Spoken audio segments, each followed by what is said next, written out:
You're doing well with what you've got, you'll increase your level considerably tomorrow. Issei. Yes, having all my pawns freed helps a lot to level up, since now it's a little easier to get stronger. Flashback. Last day of training before the RG. Issei was sparring with Kaneko and Kiba, using the promotion from time to time, just to learn how to use it, since Issei doesn't like having to depend on it. Kaneko launches a blow which Issei manages to stop with some effort only for Kiba to attack him this time, and Issei would be forced to promote himself in order to attack both of them. Issei. Damn promotion. Tower. Issei stops Kiba's attack and another one coming from Kaneko, but with constant attacks they begin to corner him. Issei. Promotion.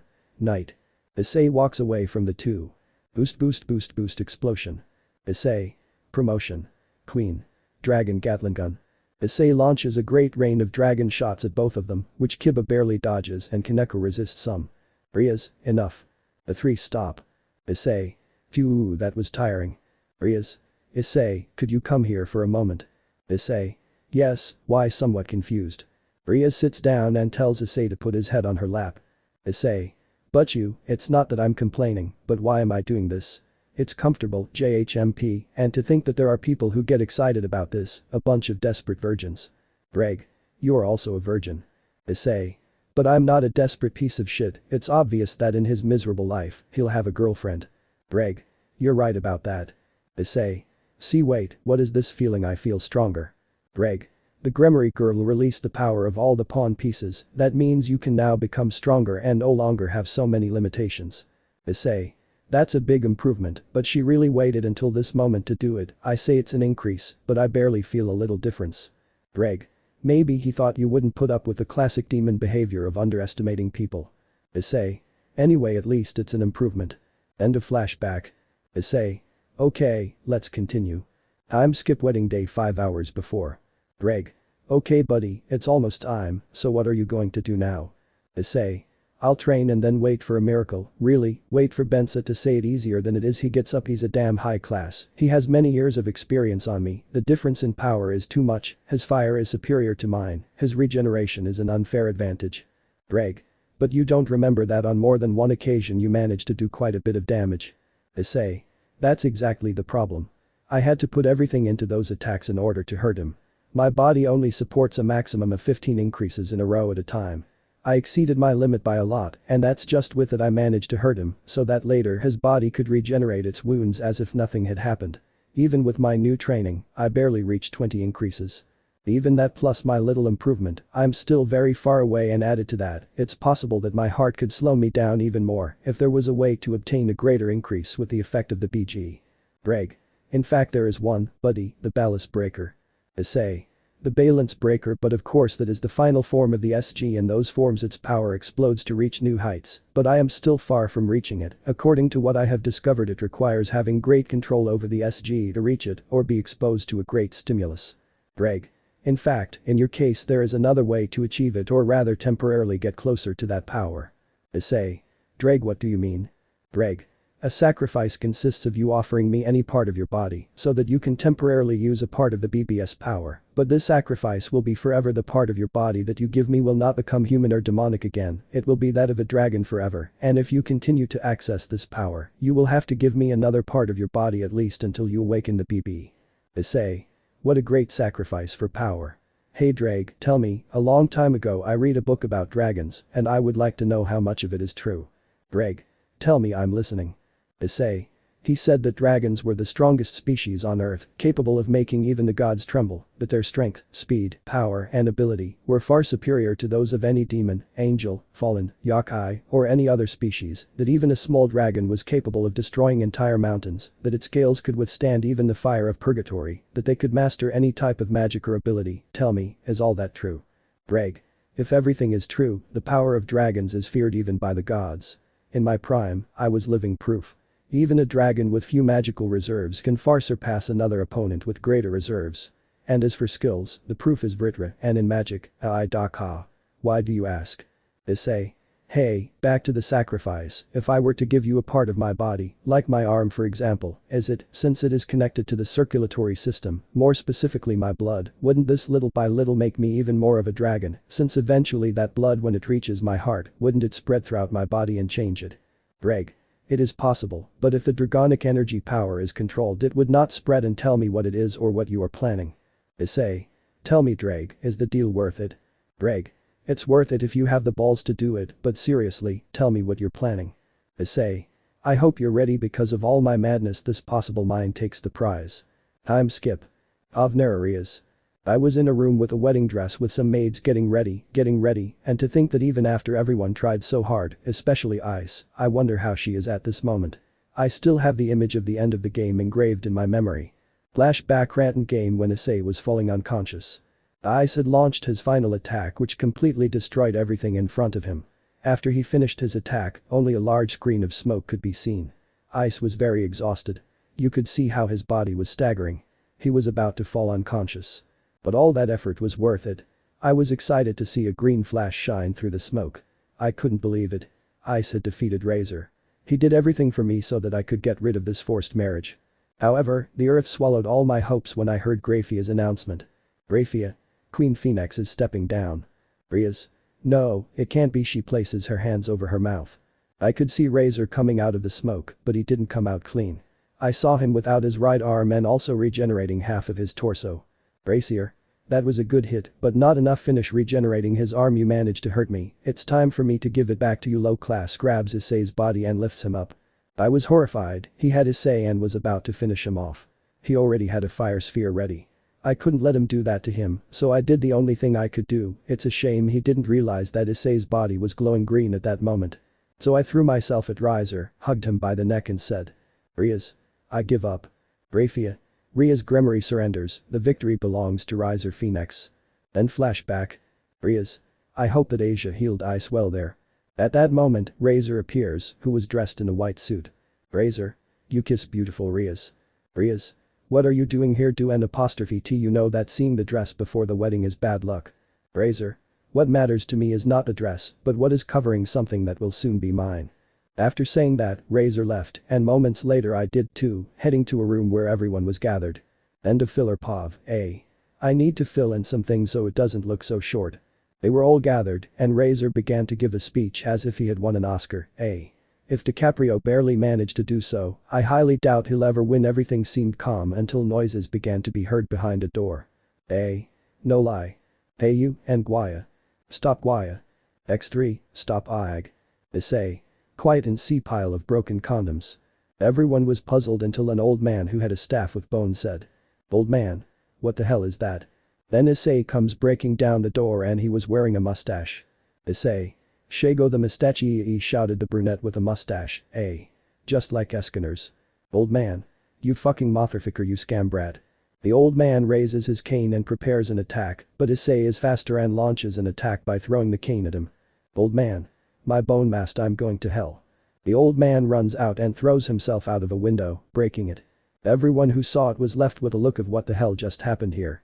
Issei still with the mustache. Are we going to pretend that didn't happen, right? To which all those present recover and settle down. Razor. Anyway, what are you doing here, lower class, and since when did you have a mustache? Issei. He comes here for something that belongs to me. Hearing that, Rias blushes and the rest of the club are surprised. Razor. Yes, of course there is nothing of yours here. Guards. But nothing happened. Razor. I said guards. Nothing again. Razor. What happened to the guards? Issei. Let's say I took care of them. Flashback. Issei. You could see all the guards in different places being watched from afar by a brown-haired man in the most original costume in the world. A cardboard box. Issei peeks his head over the box to see that it had a red bandana, an eye patch using binoculars. Issei. It's good that he ate the plan. Issei had a guard next to him so he did the best thing he could think of. But before he could react, Issei grabbed him by the head and slammed him against the wall. Issei. Okay now yes. So Issei put the box back on and attracted the guards, leaving a trail of Noper magazines, so they all followed outside the castle where they found a paper that said. Guards. Allahu Akbar. Issei. You said it, and Issei performs his bite the dust, making a non-lethal explosion that knocks them all out. Issei. Okay, now for what I came for. End of flashback. Issei. Ha assholes. Everyone calm down, everyone, I was the one who invited him here. Those present except Issei, Sirzechs, Lucifer, Oni, Siskin, Menstruation Head, Sama. Razor. Lucifer, Sama, but why bring a low case like him? Sirzechs. It's simple, A. Because it's his balls because the rating game was unsatisfactory. Who cares X? He's saying the rating game was unfair. Issei and Sirzechs. No you think. Sirzechs. What I mean is that in the game you couldn't see the true power of the phoenix or the dragon, so it's better for my little sister's wedding than the battle between the two legendary creatures. Grayfia. So you want to see the power of the phoenix, then I'll show it to you. Sirzechs. Fine, but first Hyoudou Issei. When mentioning Issei's surname he got a little angry. We asked you to fight for our amusement, so I think it's only fair to give you something in return. Who cares X2? Lucifer Sama. What is he saying, is he a low class? Sirzechs. No matter the class he is still a demon, so tell me what is it you want? Issei. To your Gfa and for that Ria's Gremory be released from this marriage. Sirzechs. Good. Issei. Well I won't need this anymore. He pulls out his mustache. You fuck, that hurt a lot. Ddraig. I told you it was a bad idea. Issei. I should have listened to you. Well I'll go prepare myself. Issei comes out to get ready just when Ria's wanted to talk to him. Time skip moment of the fight. Grayfia. Welcome tonight. The fight between the third son of the Phoenix House Riser Phoenix and the pawn of Ria's Gremory, the current Sekiryuutei Hyoudou Issei, will end. The fight will end when one of the two can no longer continue. With that said, eat. Issei. Good promotion. Night. Issei begins to run against Razor, who was already expecting it, and receives him with a fire punch, which Issei manages to stop by putting his arms in an X, but this makes him retreat and also burns him a little. Issei. Gah, he complains about the burn. Razor. What's up, is that all, with an arrogant smile? Issei. Of course not. Issei does it again, but this time. Issei. Promotion. Bishop. Flaming trigger. Issei fires a large sphere of fire. Razor. Seriously, something so simple it was to be expected from a lower class. Issei. Came. A sphere explodes, releasing smaller ones that hit Razor, generating a layer of smoke, but Issei doesn't waste his opportunity and approaches. Issei. Promotion. Tower, take this Heiken. Issei manages to hit Razor and knocks him down, but he gets up. Razor. Well done, but you're further away than last time. Razor launches himself at Issei, hitting him in the stomach, knocking the wind out of Issei, causing Issei to try to respond with a kick, but Razor attacks him with a fireball that sends him flying, and in the air, hits him with bursts of cutting air, and once on the ground, hits him with another fireball. But the spectators. Ria's eyes, she shouts with great concern. Bravo. That's what you get for challenging Oni-sama. Bakeno. It's weird because she doesn't use the BG. Everyone turns to look at her. Kiba. It's true that in the fights he hasn't used it in the slightest. Kaneko. Senpai must have something planned. The three of them return their gaze to the fight. Issei. Gah, if it weren't for the fact that I'm promoted, that would have been much worse. Ddraig, how are you? That's it. Ddraig. Almost there, mate. It's a delicate process, but it's almost finished. Issei. Okay, Ddraig, I'm counting on you. Ah. Look at Razor. It's time for me to use a trick. He puts his hands in his pockets and takes out some gloves. Those of this menu. He puts his right hand back into his pocket, but you can't see what he took out. Issei. Now this might give me more time. Issei once again heads towards Razor. Razor. Do an apostrophe T, you understand that won't work. But it is already close and Razor tries to attack it. Issei. Promotion. Night. Issei moves faster and hits Razor directly in the face, which to everyone's surprise, made him step back so Issei could continue hitting him. Issei. Let's see what you think about this promotion. Tower Heiken, a powerful right that managed to make the Razor fly. Razor. How is it possible that you managed to hurt me before? You didn't have that much power even with your SG. Issei. It's because of this, shows a cross tied on his right glove.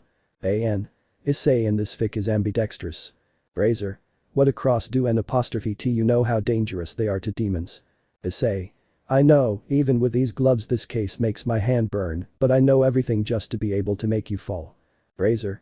Enough, I'm tired of your games, I'm gone from you once and for all. Razor takes out his fire wings and attacks Issei.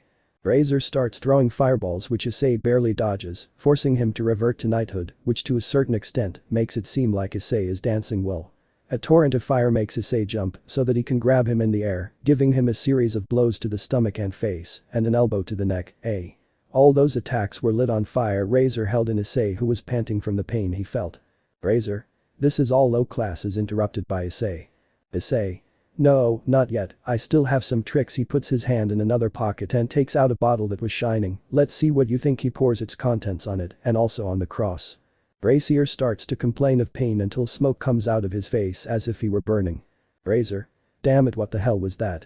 Issei. Come on, you see me with a cross, and you don't guess what it was, is that holy water? Razor. How is it possible that simple water has thrown so much at me? Issei. It's very simple, I just made some boosts and added them. Since it's water, the boosts take time to go away. Now take this promotion. Tower Han no Ikem. A powerful blow that knocked down the tower again. Razor gets up, his face was quite bruised from all of Issei's attacks. Bracier. I am going to be tired now if I'm going to fight really. He takes out his wings and is covered in fire dye scum, he throws a great torrent of fire. Issei tries to move but feels a great discomfort in his chest, one greater than ever. Issei. Why damn it. Ddraig. It's done. The torrent creates a large layer of smoke. Bracier. Was that all useless, commoner? All the spectators thought Issei was dead. Grayfia was about to make the announcement until. Issei. What happened so quickly to Meads as dead bird brain? Razor turns to see an Issei with several hard burns without the jacket or shirt of the uniform, nor his gloves or the cross, only with his pants and a red shirt. Razor. So you're still alive, it doesn't matter, with the next attack I'll turn you into ashes. Issei. I don't believe it, you already had your turn to show all your power and show off, so now it's my turn promotion. Boosted gear queen. Razor. So you finally get it out, but it won't be enough to beat me. Issei. Who said this was all balance breaker? Ignore the clothes. Issei. This is the power of the Red Dragon Emperor, my BB boosted gear scale male. Razor. You managed to obtain the physical manifestation of the dragon's power. Issei. That's what I just said, special, but whatever, go ahead. Ddraig. Starts 1 min 15 sec 10% and rising. Issei jumps, creates a sphere of energy and throws it at Razor who dodges it, but it hits a structure, destroying it completely. Razor launches himself against Issei, and Issei does the same, colliding their fists. Ddraig 1 min 8 sec 19%. Both separate, Issei takes a little distance. Boost boost boost boost boost boost boost jet. Issei attacks at full speed against Razor with a Heiken hitting him full in the stomach, making him vomit blood, and with a burning strike on the neck, he moves him away to charge another 7 increases to launch a dragon shot, creating a layer of smoke. Issei waits for the cloak to dissipate or for Razor to come out, but he doesn't expect Razor to throw a huge fireball at him from behind, which Issei stops with his armor, but it was a distraction since Razor attacks him unaware from behind, hurting Issei to launch a shower of attacks, after which they manage to crack the armor. Issei. Wow, this is harder than I thought with the armor things would be more in my favor. Ddraig. That would be if it were the full BB, but with this version they are very evenly matched thanks to the fact that you used sacred elements before. It is very possible that you will be able to put everything more in your favor. Now you have 55 seconds left and you are 25%. Issei. 25 so soon while dodging counterattacks Razor, I thought it would take longer, receives an attack from Razor, damn bird. Ddraig. Didn't I tell you before that your increases and also your situation are making the process go faster and faster? Issei. Okay, this is very annoying, but also it's very exciting. The blows went back and forth from both sides, it was an extremely heated fight, but Issei's attacks were becoming faster and stronger, both physical and magical, he was slowly leaving Razor behind. Razor. How is it possible that a piece of trash like you is equal to me? Issei. You're wrong, I'm not equaling you, I'm surpassing you. Razor. What? Issei. That's right, it's very simple, it's because unlike you, I pursue a true desire, it's simple, it may seem like a simple fantasy, but I'm willing to give everything I have to achieve it, that's precisely why I can't, and I won't lose to you. Punch in the stomach, your pride to the face, or anyone else supercaught. Boost boost boost boost boost boost boost boost boost boost boost boost explosion. Issei. Eat this Gatling gun dragon. Launching a large burst of dragon shots towards Razor. He tried to avoid them, but was eventually hit and knocked to the ground by the gunfire. Ddraig. 40 sec 36%. Issei. Issei falls to his knees, damn, this is far from over, and I feel worse and worse. Issei didn't notice that Razor was already close to him, and he gave him a large number of attacks which further damaged the armor, especially the helmet. Razor. What happened, lower class? Did you run out of strength to kick an Issei who is on the ground? Now you understand, all the reincarnated ones are only there to serve us upper class. Issei. That's how you see everyone, even your own pieces, he whispers. Razor. They are only there to fulfill all my whims and needs, they are just worthless disposable pieces, I can use them for whatever I want, just like I used Ubeluna to protect myself from your attack. He continued hitting Issei, and it was noticeable that each time his power burned more and more strongly along with his heart. Issei at one point debuted the Razor fist and broke that hand. Razor, Issei. You damn narcissistic dodo, who the hell do you think you are to say what the value of people is? This is not just for me anymore, this is also for all the reincarnated people who graze on you, not even especially your queen. That last one impressed everyone much more than the one mentioned above. Razor. You damn worm, who loves you? Issei silenced him with a blow to the mouth, covered in fire, but he was much stronger than a Hyken. Issei. I told you that I had come for what belongs to me, I was wrong, I came to give you what belongs to you, and that's a real joke. Issei began to burn him with a great series of racier blows which he could not defend himself against. Even these were burning him like never before. Issei attacked him with everything. Dragon shots, Hykens, burning stikes, Han no Ikem. Issei. Moruham slams a razor hard into the ground. Razor. How is that even possible? In our first fight you could barely damage me, how is it that you have so much power now? Issei. Power doesn't come alone nor is it free. You always have to sacrifice something for power and in my case it's no different. Razor. What do you mean? Issei. To this. Part of the armor's chest disappears and the shirt is torn right in the area where the heart is, revealing that at that point on his feet, a flashing reddish-orange light was marked and around his feet, it looked like freshly boiled meat. N.A. For some reason I'm starting to get hungry. Razor. But what is that? Issei. It's simple, I just exchanged my heart with Ddraig so I could temporarily use some of BB's power. That statement surprised everyone present. It's something risky and much more in my case. Razor. What do you mean still surprised? Issei.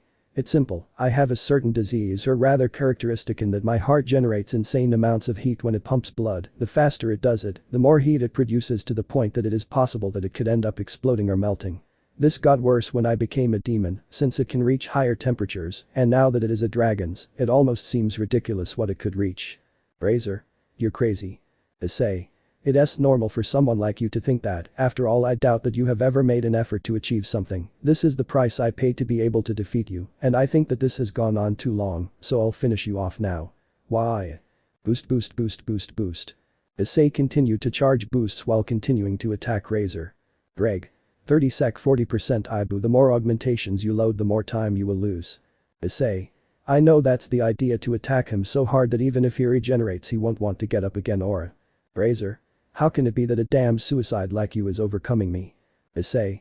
It's very simple, as long as my flame of life is lit, I can continue fighting, as long as that flame in my heart is still hot, I won't lose, and at this moment Watashi no Kokoro wa mode Iru. Increases the speed and power of his blows. 42. 43. 44. 45. 46. 47. 48. 49. Explosion. Issei. This is the end. Dragon Wrath. 50%. Issei releases a huge torrent of energy which begins to take the form of a large dragon. To give you an idea, something similar to the Crimson Dragon from Yu-Gi-Oh! 5DS. The huge energy dragon opened its jaws ready to swallow Razor. Razor. Bastard, you won't beat me. Razor attacked the dragon, but it was useless. The dragon swallowed his attack without any problem and swallowed Razor, but he still refused to lose. Issei. Stop fucking around, once he shouts and an aura of intense red covers him and his eyes take on a greenish hue. Somehow gives more power to his attack while his armor fades away. Ddraig. Count over 60%. The attack ends only to see everything destroyed and an unconscious Razor with parts of his body regenerating little by little very slowly. Grayfia. The game is over. Racier Phoenix cannot continue. The victory belongs to Hyoudou Issei. Ddraig, you did it, partner, you won. Issei did not respond, his hair covered his eyes and he was panting, but it was noticeable that his teeth were sharpened as if they were fangs, while his eyes emitted a very slight green light. Ddraig. Oh shit, that's never a good sign. The whole dimension was falling apart. Ravel arrived to take Razor away, but Issei was still motionless. But making noises like an animal. Issei. Uegiag. It was the only thing I knew how to represent. This was not overlooked by either Sirzechs or Grayfia, who preferred to teleport Issei to an empty room where they would go to see him, disconcerting Rias who had planned to go and thank him. Empty room. Issei was still the same after the game, he didn't react as if he was in a trance, but then Sirzechs and Grayfia arrived and he just directed his wall towards them. Sirzechs. Issei. All Issei did was put himself in a combat position, but one much more similar to that of an animal, revealing his eyes, which were those of a true dragon. Issei, Kuoh. Issei launched himself to attack the two, but they dodged him easily. Sirzechs. Issei, what's wrong with you? Issei, Uegiag. He attacks again so that this time Grayfia, after dodging him, hits him in the neck, which knocks him out. Sirzechs. But what happened to him? Ddraig. I can explain that. Sirzechs. He was going to continue, but Ddraig interrupted him. Ddraig. Yes, I am the Welsh dragon, Ddraig, he says reluctantly. What matters is that my partner is going through a side effect of accelerated dragonification. Sirzechs. Accelerated dragonification, and why it happened? Ddraig. Because my partner's heart is due to his special condition, the process being the heart is always fast, but in his case it was too fast. Sirzechs. Is there anything we can do? Ddraig. Not only a dragon can help him adapt to his new changes due to dragonification, although it would be easier if I still had my body. Sirzechs. So just a dragon, and I think I know how to help him. Ddraig. I'm listening. Sabertrahiksa. How long after? We can see our protagonist waking up in what appears to be a valley. Issei. MMMMMMOAIM. Go where it is. Damn, how much did I drink yesterday? Ddraig. Don't be an idiot. Issei. Ddraig, it's good to hear from you. Can you tell me why the hell I'm here? Ddraig tells him everything he talked about with Sirzechs. Issei. Then someone will train me so I can control and handle my new power and my dragon condition. Ddraig. That's right. Issei. But who? Hear a mighty roar, eh? There's no budget to even write it. Issei sees a large purple dragon approaching. Issei. Wow. Dragon. So you're the new Ddraig bearer. Ddraig. That voice is so nostalgic, it's good to hear you again, Tannen. Tannen. Also Ddraig. Issei. Wait, do you already know each other? Ddraig. That's right, partner, he is Tannen, he was previously one of the 6 great dragon kings. Issei. Dragon kings. Wait, do you mean dragons whose power is equal to or greater than that of a Mau? Tannen. That's right, kid. Issei. Hey, what do you mean, kid, he says annoyed. Tannen. No matter how much of a Ddraig carrier you are, you barely became part dragon, and you don't know how to control it. In my eyes, it's the same as being a baby. Issei growled under his breath. Tannen. Anyway, I'm here to teach you how to be a dragon, so you better start running. Issei. What for? Tannen takes flight and throws a fireball at Issei. And that SY. Tannen. I want to see your stamina, so start running. Prepare another fireball. Ddraig. Run, Ibu, run. Issei. Shit, he starts running like there's no tomorrow. Day after. Who knows how long Issei had been running, but he was very tired. He couldn't use his BG because this would go against what he was about. His weakness was to learn how to control and use his new condition as part dragon, which was somewhat noticeable due to the fact that he had been running for a long time and recently he started to get tired. Issei. I must admit, being a dragon is both better and harder than I thought. Ddraig. And that's just the beginning, and remember that I have sealed part of your dragonic power so that you lose control by using more than you can handle. Issei. Thanks, Ddraig. Tannen appears. Tannen. Okay, now I want you to move that rock. Aim for a rock about 5 or 6 times the size of Issei. Issei. Or let's go. Tannen. Now you're a dragon, you can do it. Issei. Yes, whatever you say. Issei begins to push the rock, moving it irregularly, sometimes more or less. Issei. Come on, what's up? Tannen. You are using the strength of the demon interspersed with that of the dragon, concentrate only on that of the dragon. Issei. And how am I supposed to do that? Tannen. Search within yourself, try to find your dragonic power and concentrate it. Issei. As if it were that easy. After several attempts and much frustration, Issei begins to get angry. Issei, damn rock, this is difficult, but you won't beat me, rock. Issei begins to move the rock much faster, managing to carry it a great distance. Issei. I did it. Tannen. Okay, now destroy it with your physical strength. Issei. Don't make things up. The same thing happened again. Issei. I shit on everything. Issei began to be covered by a red aura. Go the fuck off. Issei gives a powerful blow to the rock, completely destroying it. Ddraig. That's it, partner, what you need to be able to control your power are those emotions, your anger and your will, that is the key for you to channel your dragonic power. Issei. Well then, let us continue with this, sensei. Tannen. Of course, go ahead, kid. 2 weeks later. In which Issei improved his mastery over dragonic power in an incredibly fast way. It was almost as if he had been born to use it, since Ddraig released it completely, and Issei was a total prodigy to the point that after the first week he was no longer limited to just running, but he also made a few attacks on Tannen, which although they did almost nothing to him, they could seriously injure middle-class demons. Issei should have left a long time ago, but he took advantage of this opportunity to see if he could get the BB, and also to control it once he got it, and in that way improve his other dragon aspects. I think it was made very clear that Issei doesn't give a damn about the academy and the studio. At this moment you could see an Issei with his BG activated and with many wounds and burns all over his body in front of Tannen. Tannen. Well, you've been improving a lot, but you still haven't gotten the BB, however you really are impressive. Issei. Thanks, but I won't finish until I get my BB. Tannen. Okay, then let's continue. Tannen threw fireballs, but Issei dodged them, but their burst range always reached him again and again. Issei tried to attack, but they were still useless attacks against Tannen. This continued for several hours, with time Issei's heart began to bother him a lot. Issei. I curse the bitch. Issei is hit and blown away by several trees. Issei. Damn it, because I'm always the one who ends up screwed up. Issei gets up and starts limping over to Tannen. Tannen. I think that's enough, you should return to the human world. Issei. We don't have a deal if I manage to get the BB before nightfall. The training continues. Tannen. Okay, don't blame me if you die. The training continued until dusk arrived. Issei was getting worse and was already at his limit. Issei. Ddraig, give me more boosts one last time. Ddraig. But you are already at your limit, you will not bear it, and it is possible that your heart will even less. Issei. Ddraig, if there is something that I have learned is that everything in this damn life is achieved by fighting with strength, and if that does not work, then fight with more strength, and if that does not work either, then do it with even more strength, regardless of whether your body can no longer do it. If you keep fighting, I assure you that you will achieve it, so I will not fall. I will continue getting up again and again, until I achieve my goal. No matter how difficult it is, I will continue. Those words surprised the dragon, who for a few seconds next to Issei, saw a small red dragon with green eyes that said the same words as him. Issei and the dragon. No matter who or what stops me, no matter how long the road is, I will show the whole world my true power and value. Ddraig made a big smile after that. Ddraig. Okay, let's go ahead with no Issei. Issei. Not only your power, let's go burn, heart burn, and give me that power one more time. Let's go all out, Ddraig.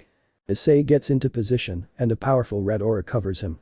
Tannen launches a flame which curiously ends up exploding a few meters near Issei, leaving a trail of fire. Issei closes his eyes and sees images of his fight against Razor and his entourage, against the fallen, those of the tournaments, and finally the person who matters most to him, the one who helped him when he was a child. Issei opens his eyes to see that they are now green like a dragon's, and his hair begins to take on a redder hue at times, so that the red glow increases. Ddraig. Booster Ear over Boost Welsh Dragon Ballast Breaker Booster Gear Scale Mail. This is how the Sekiryuutei armor appeared. Issei. Dragon Wrath. Launching his energy dragon. The attack collides and overcomes no of Tannen. Tannen. Congratulations kid, you surpassed my 10%. Issei takes flight and reaches the clouds to see the sunset. Issei. Hey Ddraig, we're a team, right? Ddraig. That's right Issei. Issei. Then I promise you that together we will become the strongest.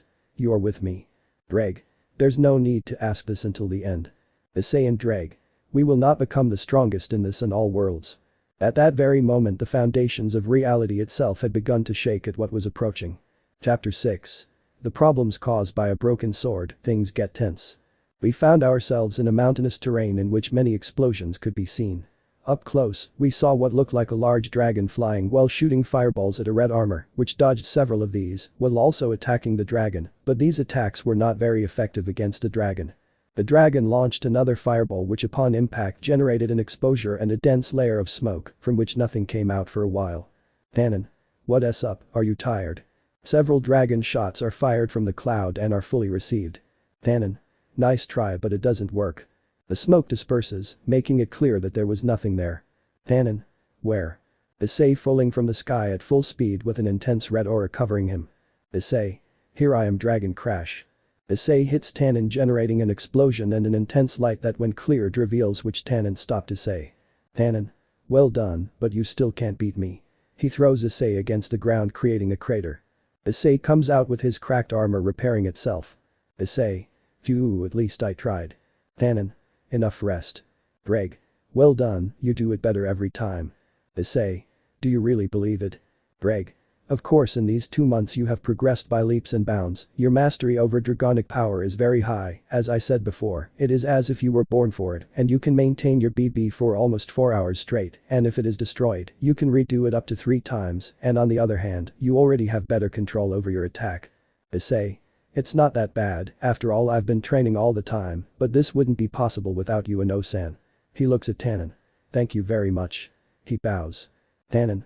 No problem, it was very entertaining to have you as a student, although I never expected that your progress would be so fast, you managed to get there, and to think that just 2 weeks ago you got to use that, it seems like yesterday when you got your BB. Issei. Time flies. I wish I could continue training, but I have to go back. Tannen. That's right, take care, see you later. She flies away. Issei. Goodbye. Oh sense, see you soon. Sees the dragon fly away. Okay Ddraig, it's time for me to get out of here. Ddraig. That's Issei.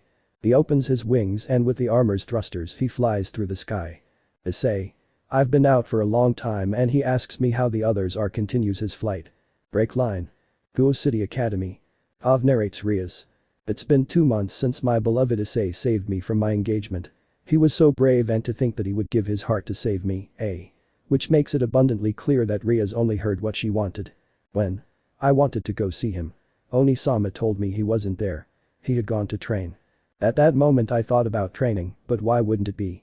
Of course, it's obvious that training is so that I can protect myself. You can see how much he cared. Even if you don't believe it and it seems like I'm just annoying the characters, I assure you that if this situation had happened in the novel, it would be exactly like this. Upon learning what Issei had done, Kiba decided that as a non-knight, he should also train to protect his king, but he seemed to be thinking about something else.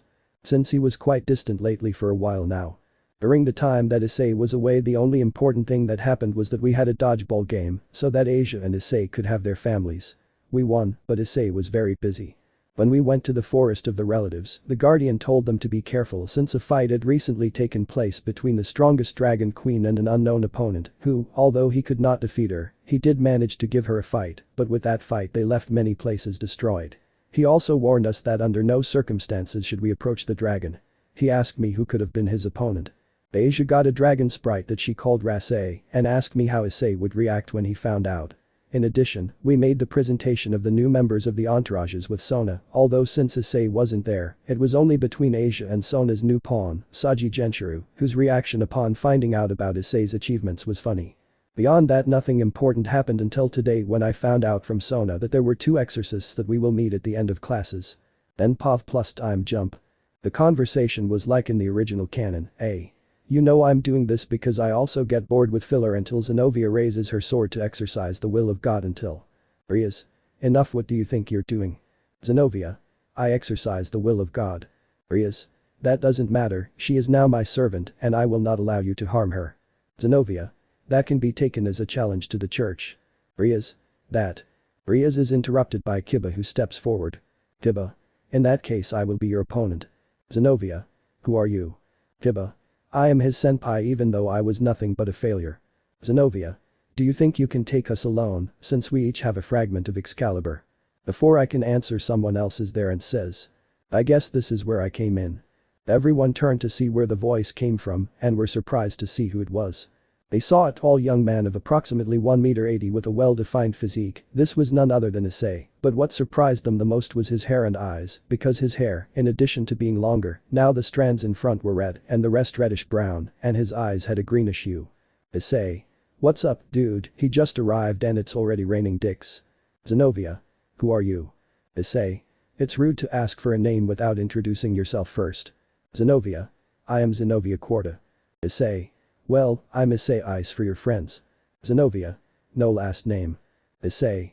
My last name has no importance whatsoever, besides, I don't know if they were supposed to have a duel here, there's no shame without me, so go ahead. A little while later outside. Rias. Remember that this will not be told anywhere. At that, the 2 exorcists take off their coats, tunics, or whatever they are, revealing that they had leather outfits reminiscent of bondage suits. Issei and I thought that religious people couldn't be any weirder. Arena. Ice-kun, it's you, right? Issei. The one and only, because maybe I know you. Arena. It's me. Don't you remember that we used to play together as children? Issei. Sounds familiar. Wait, mini flashback. It's you. Wow, how lucky you are. Woman, for a long time I thought you were a rag. Arena.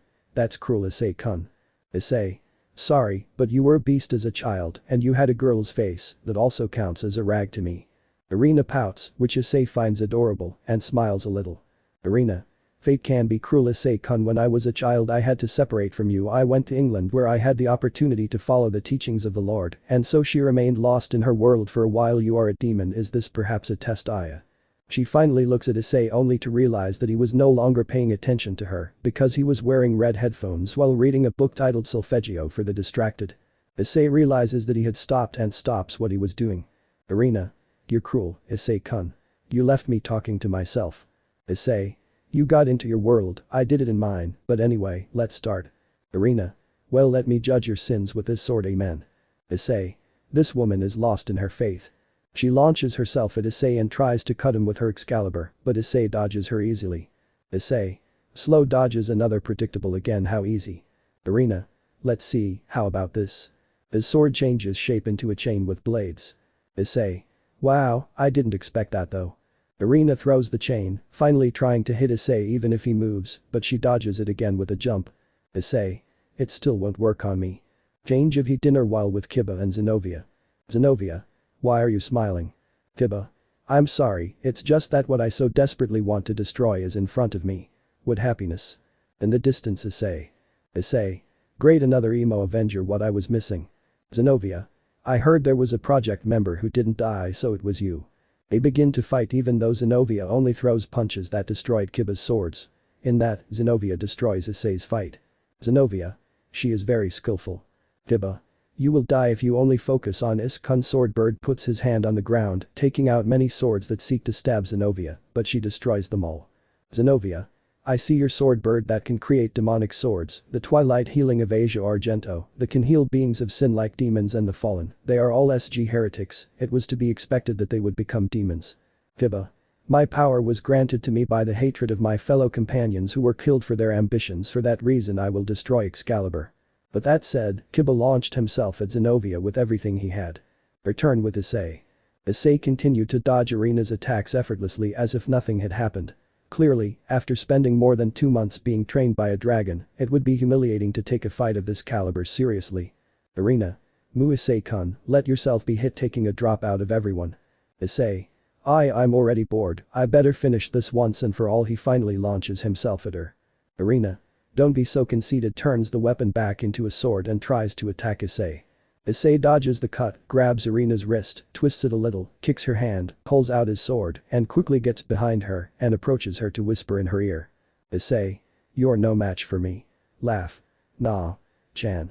He makes her blush for being so close to her, but Issei didn't stop. He does a leg sweep that lifts her a little in the air, and she receives a blow from Issei on the neck that leaves her unconscious, but Issei grabs her by the waist, and she ends up lying on the floor. I couldn't find anything better like this. Issei.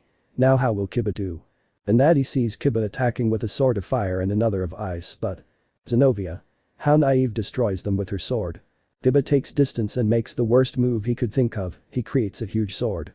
Issei. Kiba, don't be an idiot, that's a bad idea, but Kiba ignores him. Kiba. Let it be a fight of destruction. Let's see which sword is the strongest, your Excalibur or my demonic sword of destruction. Issei facepalms. Both swords collide, generating a small explosion and a layer of smoke. When it disperses, you can see Kiba's sword completely destroyed. Zenobia hits him in the abdomen, knocking the air out of him. Issei. Idiot, he's not used to using that type of sword, he doesn't have the necessary strength. With that he lost speed, his best weapon, and the fact of attacking for the sake of attacking is not something that goes well, added to the fact that seriously, in what world is it a good idea to attack a sacred weapon with a demonic one? Ddraig. It's noticeable that you've been learning Issei. Issei. What can I say, I've had good teachers. Turns to Zenobia. Well, I think it's just you and me, how about we finish this? Zenobia. I know you're strong, so go ahead. He attacks Issei, but he dodges very easily, he tries again and the same thing happens. Issei. This is easy, I almost ate her. Hey, get Zenovia's attention. Are you hitting just for the sake of hitting? That's what I do to Zenobia, making her blush in embarrassment. Zenobia. Shut up. Demon attacks Issei again with more intensity, but he dodges again. Issei sweeps her legs, but she recovers and jumps, preparing to fall with her sword on Issei. Zenobia. Feel the power of destroyment. Issei. I'll need that for sure. Zenobia falls, leaving a bang and a thick layer of smoke. The group that doesn't do anything, I mean the rest of the occult club. Isan-kun senpai. When the smoke dispersed, everyone was left with their mouths open since Zenobia was still in the air, and it could be seen that Issei was holding the sword with only one hand, but in this was his BG. Zenobia. But how sees Issei's arm? It's a gauntlet, it couldn't be the boosted gear. Issei. Exactly. Boost. Issei in a quick movement moves the sword and slams Zenobia against the ground. Zenobia, why Ig? Issei now holds the sword by his body and stabs it into the ground leaving a crater and begins to approach Zenobia. Issei. You're no match for me, no one is, strips and appears near his ear to whisper good night. Zenobia. Aga. Issei hit her with his palm in the stomach, leaving her unconscious. Issei. And that's all, friends. A little while later. After a while, both exorcists recovered and again with their coats robes, they were preparing to leave. Zenobia. I hope they keep their word of not interfering, you laughed, and you, the white dragon has awakened. Issei put on a surprised face and then a slight challenging smile. Irina. Issei-kun, if one day you want your sins to play, call me. Issei. Yes, whatever you say. They are leaving. But Kiba is also starting to leave. Rias. Hyoudou, where do you think you're going? Kiba. I'm leaving the village with Orochimaru to gain more power. Issei. Wrong universe. Kiba. Sorry, I mean I'm going to destroy the Excaliburs, he's going to hell. Issei. Great, now we have a cliché of the emo avenger and something tells me that I'm going to be the one to take care of him. Time skip next day. Avnera Issei. And if here I am looking for Irina and Zenobia to help Kiba's emo avenger, where could they be? Maybe in the abandoned church or a hotel, but then something took me out of my thoughts. Irina. Please bless these lambs who are in a disgraced alley. Issei. First of all, don't fuck with me, secondly, how lucky. I approach them. Issei. Hola case. They try to get into a fighting stance, but their stomachs growl and they stop. Issei. They want to go eat. A little while later. Issei. I shouldn't have said anything. That's why I said it after I saw that pair of bottomless barrels devouring food. Issei. And I thought I ate a lot. Ddraig. You are a dragon, you eat more than this and you know it. Issei. It's true. That's when the couple of gluttons finished eating. Irina. Japanese food is delicious, it's been a while since I tried it. Zenobia. What has the world become? In order to eat, we must have received help from demons. Is this a test? Not even a thank you, said a blonde. Next to me there is a blonde guy who I don't even know who he is, and I don't care either. Issei. They know that I can leave and leave them with the billet too, right? The two go blank and. Both. Thank you very much for the food, making a small bow. Issei. See, it's not that difficult to say thank you, and now you owe me a favor. Zenobia. The wisdom typical of a demon. Issei. I can still go. Zenobia. Okay, what do you want? Issei. I want you in my bed, leaving her surprised and blushing. Okay, no, what I want is for them to let us help them destroy the Excalibur. I heard that you said that you preferred to destroy them before leaving them in the hands of the enemy, or am I wrong? Zenobia. We might as well let them destroy one. Irina. What are you saying, Zenobia? I know Issei-kun will always be Issei-kun, but he's a demon. Issei. Not completely. Zenobia. I know, but we won't ask for help from a demon, but from a dragon. Surprising Issei. A little, as I understand it, dragon-type SG users are partially turning into one. Irina. Your faith is strange. Zenobia. My beliefs are flexible, and this increases our chances of survival. You saw it yourself. Without using his SG, he defeated you and only took it out to stop destruction, and he did it with one hand. Issei.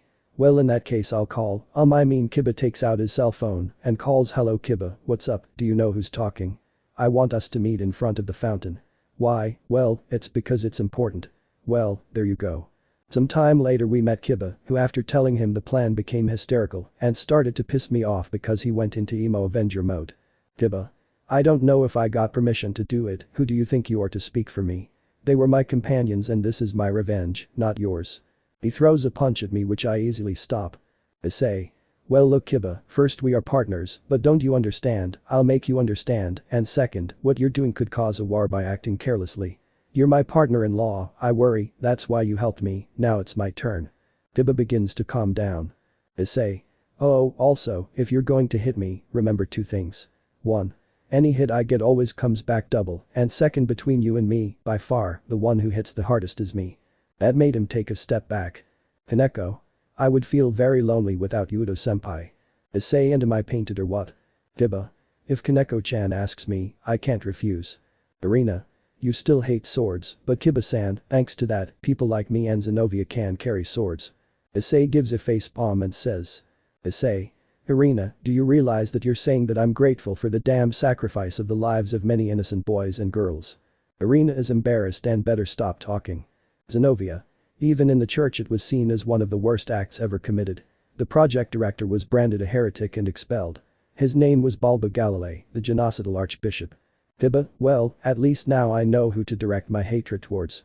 Issei. I swear that if Bulba tells him that the demons were the real culprits, that he was his father, and he takes his side, I'm going to beat the shit out of him. Ddraig. You won't stop comparing him to Sasuke, right? Issei. No. Tiba. By the way, an exorcist with an Excalibur attacked me a few days ago that surprised them. Zenobia. And may I know who it was? Tiba. Fried Salzen. Issei. And who is that? Tiba. Of the Fallen. Issei. Ai that menu. I'd better skip here until they meet Fried. Issei. These clothes are annoying. Saji. And what do you say? Fried. But look at how shitty they are, they're exorcists who kill. Issei. And you, who do you think you are to decide who lives and who dies? Everyone takes off their costumes. Fried. But it's Issei-kun. Issei. Do I know you? Fried. It's me, Fried. Issei. Who? Fried. It's me, you don't remember me. Issei. Do I really know you? I only remember people who have had a minimum of importance in my life. Fried. How cruel you are. Another jump fight between Fred and Kiba. Issei. How strange, shouldn't Kiba have the advantage in terms of speed? Fried. That's because of my Excalibur-chan Rapidal, which gives an increase to my speed. Issei. Kiba is screwed. If he could stop that guy, he could give Kiba a boost so he'd have the advantage. Saji. So stop it then extend line. In his hand a small lizard forms and from it comes a line that catches Fried. Issei. Well Kiba 10. Transfer. Kiba. Now that I received it, I have no choice but to use its sword bird. Creates a huge amount of swords which Fried cuts tries to cut the line, but it doesn't work. Fried why don't you free him? Fried. It's you old bald man. Old man with a face like a fart. Concentrates power and then cuts the line. Fried does it. I'm going fast because I'm writing this chapter alongside the next one and I want to finish this one. That's when Zenobia and Arena arrive. Zenobia. Fried Zalz and Bulba Galilei will be played by my Excalibur.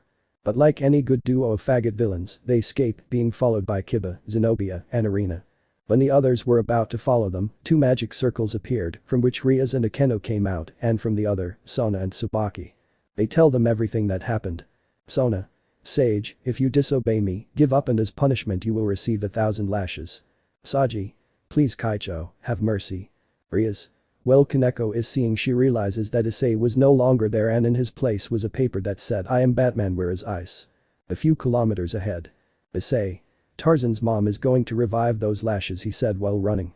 After Issei escaped like a master, he arrived home where he met someone who didn't give a damn who he was. Issei. Hey you, what are you doing standing at my window? Fried. Or do you remember me now? Issei. No. Fried. Whatever, follow me. Issei follows him and meets the others, but he doesn't come closer and listens to what a fallen angel of 10 sip says, no more and no less than a cadre Gabriel the magpie with a bat face. Gabriel. Then Ria's Gremory, let the war begin. Issei. This shit got going. Chapter 7. Plucked a bird, the predestined encounter. You already know the shit about copyright. And the chaos begins. We find ourselves in Kuoh Academy, a place like any other, except for the fact that a confrontation soon develops between a rat-faced maniac and the Gremory team, and although it hurts them, the only one that really matters is Issei. Gabriel. And it will be Sirzechs or perhaps Serafal, one of my waifu. Rias. None of us will be the ones to stop you she says with her tone of unexistent superiority. Issei. At this moment I feel embarrassed. Gabriel throws one of his spears and destroys the gym. Gabriel. It was boring, but I'll let you play with my pets. A circle is created from which some very well-known three-headed dogs emerge. Rias. Cerberus the guardians of Hades. Gabriel. It's ironic, isn't it? Rias. Listen Akeno Kaneko, we'll take care of the Cerberus. Asia stay behind and Issei Utam. Where is ice? Issei. Dragon hits the central head of a Cerberus dragon strike double potato to the other two heads and dragon shot blows their heads off whose next says calmly. Gabriel. Let us see what you think about this. Even more come out. Issei. JMP. Boost explosion. One throws himself at him, but Issei already had something prepared. Issei. Dragon Gatling gun. Destroy the Cerberus. Issei. And that's how Gruyere cheese is made. Gabriel saw that Issei, unlike the others, despite his power being a little lower than Ria's and Akeno's, he eliminated them more easily and without wasting much power, in addition to seeming much calmer, indicating that he was not worried about the animals. Gabriel. Maybe this isn't so boring. Things continued with the battle as Kaneko finished off a Cerberus each after quite a few attacks, while Issei was easier for him, although it was mostly because he attacked in more vital points, spending less power instead of spending power like crazy because yes. While Asia, from whom nothing was expected, is doing nothing, things as they are. But a Cerberus bounces on him. Issei. I always knew she would be the first to die. But some swords impaled the Cerberus. Yep, it was the blonde Sasuke. Issei. Until he appeared. Hyoudou. Also another Cerberus was cut in two showing that it was Zenovia. Zenovia. I came to help. Issei. This already seems like a full house. With the arrival of those two they began to decimate the Cerberi until. Freed. It's complete. Kiba. What he says with surprise and hatred in his voice. The Gabriel. Well, now that the 4 Excaliburs were fused, the spell is complete. The city only has 20 minutes before it collapses, and the only way to stop it is to defeat me. Issei. This shit caught fire. Zenovia. Gremory Knight, our alliance is still standing. If we cooperate, we can destroy the sword. That surprised Kiba. Kiba. It's okay that we do it. Zenovia. In the worst case, not if I manage to recover the fragments when handled by him alone. It is a sacred sword, but not a holy one. Even if it is a sacred weapon, it is like any other. It changes depending on who uses it, in this case a heretic sword. The old man laughs like a retard. Kiba. Balba Galilei, I am the survivor of the Holy Sword Project, and I came to kill you. Since I have chronic vagitis, I ignore everything the old father with the pedophile face tells me. Kiba. So our sacrifice was in vain, our lives were worthless. It not only affected Kiba but also Issei. Issei. Kiba better kill that bastard, or I'm going to jump on his neck until he thunders. How dare he talk like that about people's lives. Balba. That's right, here, take it. He throws a crystal at him, after all I can create even more. At that moment a kind of light began to emerge from the crystal. Issei. That light is a Zeo crystal, so that means Kiba is going to become a Power Ranger. Ddraig. No way, Issei. But Issei couldn't have been more wrong, since a bunch of blue silhouettes came out of the crystal.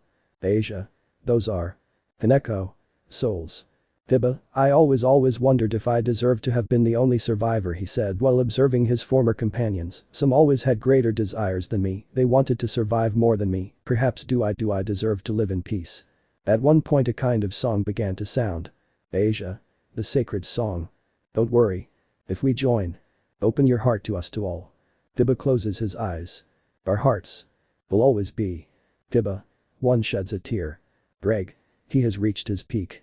Issei. Do you mean that he? Ddraig. That's how he got to the balance breaker. Issei. Kiba. Destroy the idiot and his wrong copy. You revived the will and wishes of your companions, so don't waste them, because if you do I myself will make you suffer for wasting their lives. Hyoudou, do it, you must finish this, surpass Excalibur, you are my servant, of Ria's Gremory, you cannot lose against a simple Excalibur. Keno. You can do it, Hyoudou-kun. Kaneko. Go for it.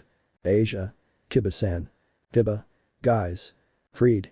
But how cheesy, although it doesn't matter, I'll kill you all, you fucking demons. Kiba. I will become a sword, my companions and I are one soul, we will fulfill our dreams and regrets of those days, sword bird, balance breaker, sword of the betrayed. Thus creating a new sword, part white and part black. Kiba ran against Freed, thus having a clash of swords. Freed. Say goodbye to your little sword. He attacks Kiba so that they collide again, but nothing happens. Freed.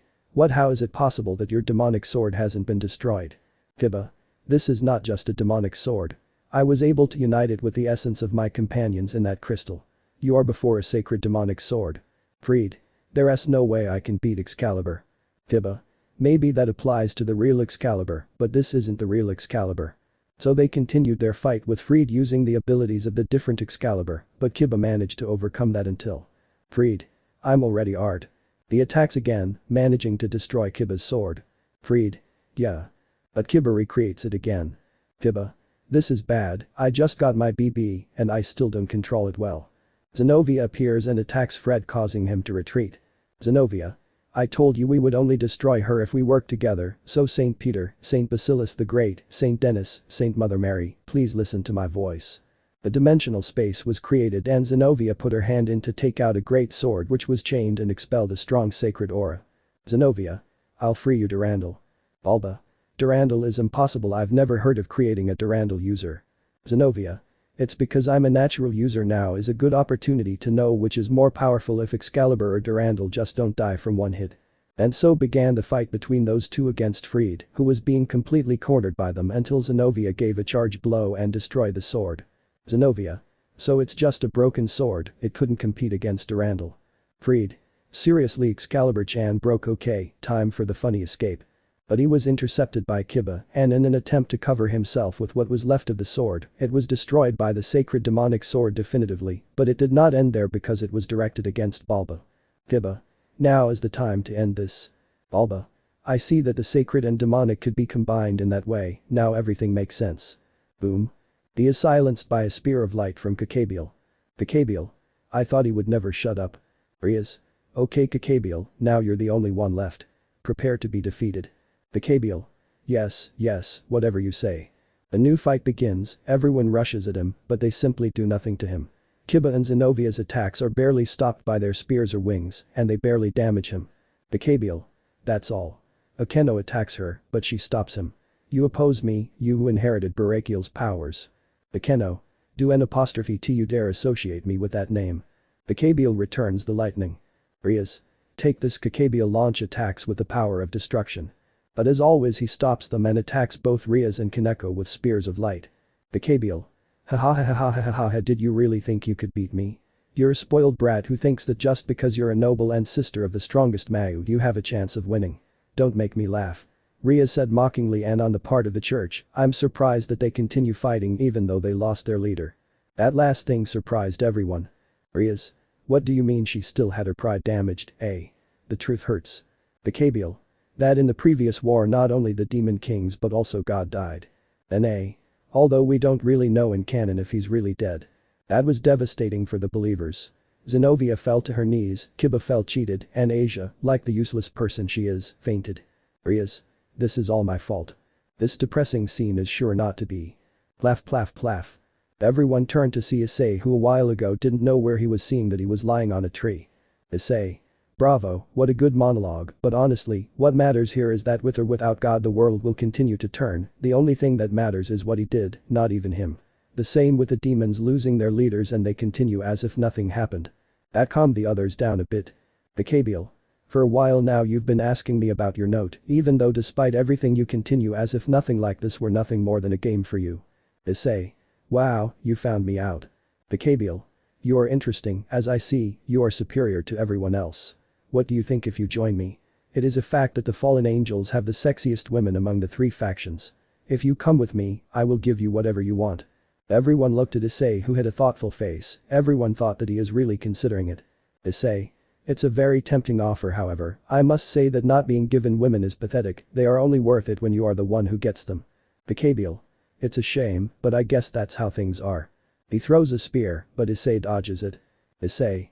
So finally I'll have an interesting fight promotion. Queen. Okay Gabriel, if he wants to dance, let's dance balance breaker. Issei was covered by his dragon armor. Gabriel. So you have a complete BB, this will be very interesting. Issei. Sure, go ahead, overfed crow with a rat face, let's see what you have. Ddraig. Remember Issei, this is not just anything, it's a cadre, if you're not serious you'll be in trouble. Gabriel. Ungrateful demon. They throw themselves at each other. Gabriel attacks with his spear, Issei stops it and counterattacks with a blow to the stomach and finishes with a kick that makes him retreat. Issei attacks again, Gabriel manages to cover himself and manages to hit Issei with a spear, but this does not pierce the armor, it only makes a scratch, but Issei does not stop and hits him in the face, gives him a spinning kick and hits him with a dragon shot. Gabriel. You're good. Issei. And I'm just getting started. Gabriel creates two swords of light with which he begins to attack Issei, who dodged or stopped some of them. Gabriel attacks again, managing to make more scratches on Issei's armor, then hits him, managing to damage him truly. Gabriel makes an X-shaped cut, but Issei dodges it and hits him with a dragon strike and lifts him into the air. Boost boost boost boost boost boost. Issei. Dragon hit. Hits Gabriel in the stomach, making him vomit blood. Issei. There are more dragon triggers. Gabriel sees the sphere and tries to cut it. Issei. Kaiho. Other spheres came out of the sphere, which when they hit Gabriel generated a large cloud of smoke. Issei. That will leave him baffled for a few seconds, long enough for me to do my special attack. Those watching the fight thought it was special and remembered the attack he used with a razor or another attack he could have created during his training. The smoke was dispersing and Issei sprang into action. Jet. Issei. Take the super testicle busting kick. Yes, Issei kicked Kakabi in the balls. It was just with the armor's claws at the speed it was going, so imagine it. Everyone was left with a poker face due to Issei's attack. Gabriel didn't say anything until. Imagine it's Gabriel. Outside the barrier. The silhouette could be seen with a pair of white ones with blue energy cells watching the fight. He is good. But his wings flicker and a voice as powerful as that of a certain red dragon is heard. Wings. That's how our battle will be very interesting. You have Ra hears a whistle and turns around, running to the sky, but what? Look at Gabriel's face. Alas. PFFFFFF. Both were dying of laughter. While you could see a somewhat young man with black hair and blonde bangs in a yukata. Was that what it was called, looking at the night? Man. This city is very welcoming, and to think that right now a fight to maintain peace is seriously taking place. I wonder what Gabriel is planning to do now. Listen to the whistles and look up to the sky to see Gabriel's face. Man. Rolls on the floor while laughing. In another place far away in the snowy lands. You could see an old man walking through what looked like a palace. Old man. It's just another day in my kingdom that could be better, or you could go and see the young Valkyries. Listens to the whistle, but what? Observe the mountains. Old man. He starts laughing like crazy. Even though you're no longer with Elohim, you definitely left a bunch of really fucking crazy brats. And so it continued to happen in multiple places, but no normal human saw it, fortunately. Return to the fight. Gabriel was grabbing his balls and was furious, but when he looked where Issei was, he was gone. Issei. Here is Issei, he said from behind, but before Gabriel turned, Dragon Strike gives him a powerful knee in the back, but he doesn't debut with that Rick no ham, a hammer blow that sent him to the ground. The whole fight happened on air. Boost boost boost boost. Issei. Dragon Gatling gun. Issei launched his enormous dragon shot burst towards the fallen, creating several mini explosions and raising a large layer of smoke. Issei begins to descend, but when he is close, he is received by a great rain of light spears, which manage to damage his hard weapon, although Issei covers himself, minimizing the damage as much as he can, but his armor ends up with several cracks, which little by little are fixed. Gabriel comes out of the smoke quite hurt, bleeding in some places and with his wings in bad condition, missing 4, leaving him with 6. Gabriel. You damn demon, how dare you do this to me who am a superior being. Issei. Another great cliché. Gabriel. I will not forgive you for this, you insolent one. Creates a massively large spear. Now die along with his city. Gabriel throws his mega spear at Issei, who is just waiting in position. Group of useless people and Kiba. Ice-kun senpai, be careful. Issei. If you don't tell me I won't find out, he thinks with boredom. Well, Ddraig, they won't expect this. Ddraig. You said it, Issei Celis is going to fall to the dignity they don't have. The lasso was going at full speed towards Issei, who began to load augmentations. Boost boost boost boost boost boost boost boost. When the spear was about to hit Issei, he spins around, dodging the tip of the spear to take the back while still spinning. He was still charging boosts. Transfer.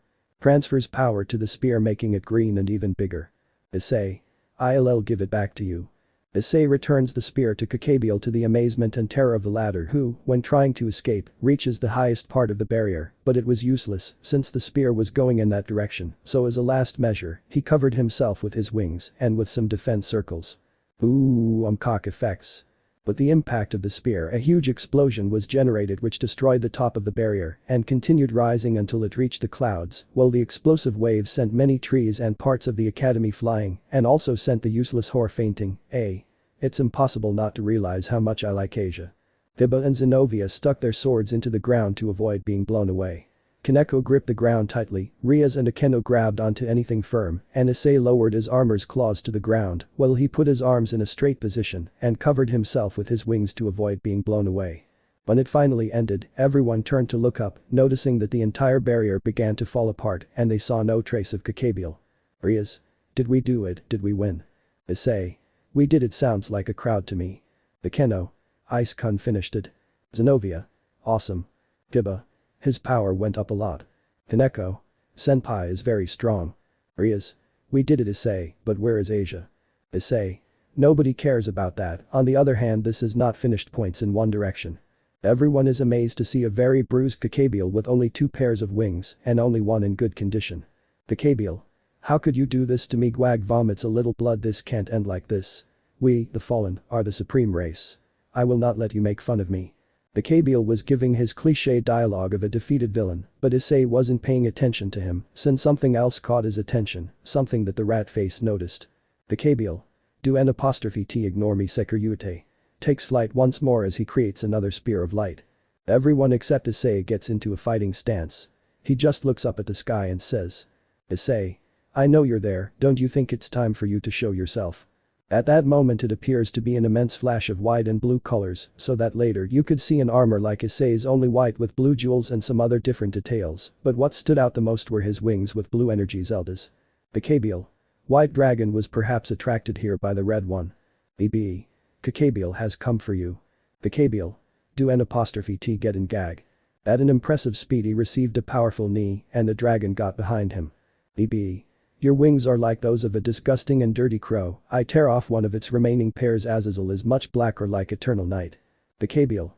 Bastard creates another spear but when he was about to throw it. Divide. The spear was reduced in size. Divide. The Gabriel. But what? BB. I am Albion Vanishing Dragon, my SG is divine dividing I can divide every 10 seconds the power of my opponent and obtain it. Rias. Red doubles her power and can transfer it, while white divides it and obtains it for himself, just as the legend says. BB. How boring, soon you'll be weaker than a human. I thought it would be more fun, but it seems that red stole all the fun, so I better get this over with. He flies and appears in front of him, giving him a series of blows, causing him to drop something he had in his hand, which it seems only Issei noticed. BB. Azazel asked me to take you back even if you screamed, so I hope you're ready. He takes it and rises into the air and dives with Gabriel's body facing him. The Gabriel. Azazel he cursed before impact. They crashed violently into the ground, creating a large crater and raising some dust.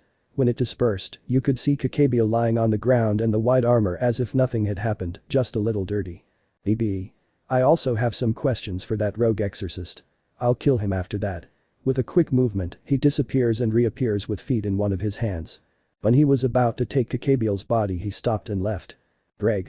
You ignore me white his voice came out of the glove. Albion. So you're awake red wings flicker. Ddraig. This is a peculiar moment to meet. Albion. You're right, although we are destined to fight, so it's to be expected that these things will graze. Rias. The dragons are talking. Dragons and carriers. I don't know, what do you think, idiot? Albion. See you later Ddraig. Ddraig. See you Albion. The armor was going to go but. Issei. Hey. The armor flips. Issei. Although you couldn't show it, it's clear that you're someone strong, he couldn't wait to fight you, he smiles challengingly under his helmet. BB. I say the same, we will fight soon rival does the same. Now he leaves with the unconscious Freed and Gabriel. Issei. It will definitely be an interesting fight takes off his armor, don't you think so, Ddraig? Ddraig. Take it for sure Issei. Zone arrives with her entourage while Issei walks towards where he saw that Gabriel drop something, seeing that it was a jar well known to him. Issei. A phoenix tear looking at it, he sees that there was no star of the content on the ground, which is why he had already used it, he surely used it to recover during or before the explosion. Look in the crater finding another jar or what was left of it. Issei. Another one if he had used this and gotten serious, he would have had a lot of problems. Ddraig. But we wouldn't have lost after all, we had cards unplayed, especially the one of definitive victory. Issei. Of course the tube is lucky, after all no one can stop Juggernaut, his eyes give a green flash in the last part. Issei walks towards where the others are with his hands on his knees. Chapter 8. The Road to Peace. The meeting that changes everything. This chapter will be something like chapter 3, mostly about memories, because it is the second to last chapter of this arc. Narrates Issei. And here I am in the middle of a boring meeting that honestly matters to me as much as Capcom does to the plot holes in Devil May Cry. Since what happened with Gabriel, a whole week has passed in which some things have still happened. Like the fact that I met my rival. Flashback. It was the day after beating the squid face like a drum and discovering that Rias came to live at my house because her ovaries came out again or whatever I know, I don't understand and I never will understand women. Well, the thing is, I was going to the academy as normal as possible until I saw a guy that I had never seen before in my fucking life, but he seemed familiar to me. He comes up to me and talks. This is the second time we've met. Issei, that voice, you are. Volley.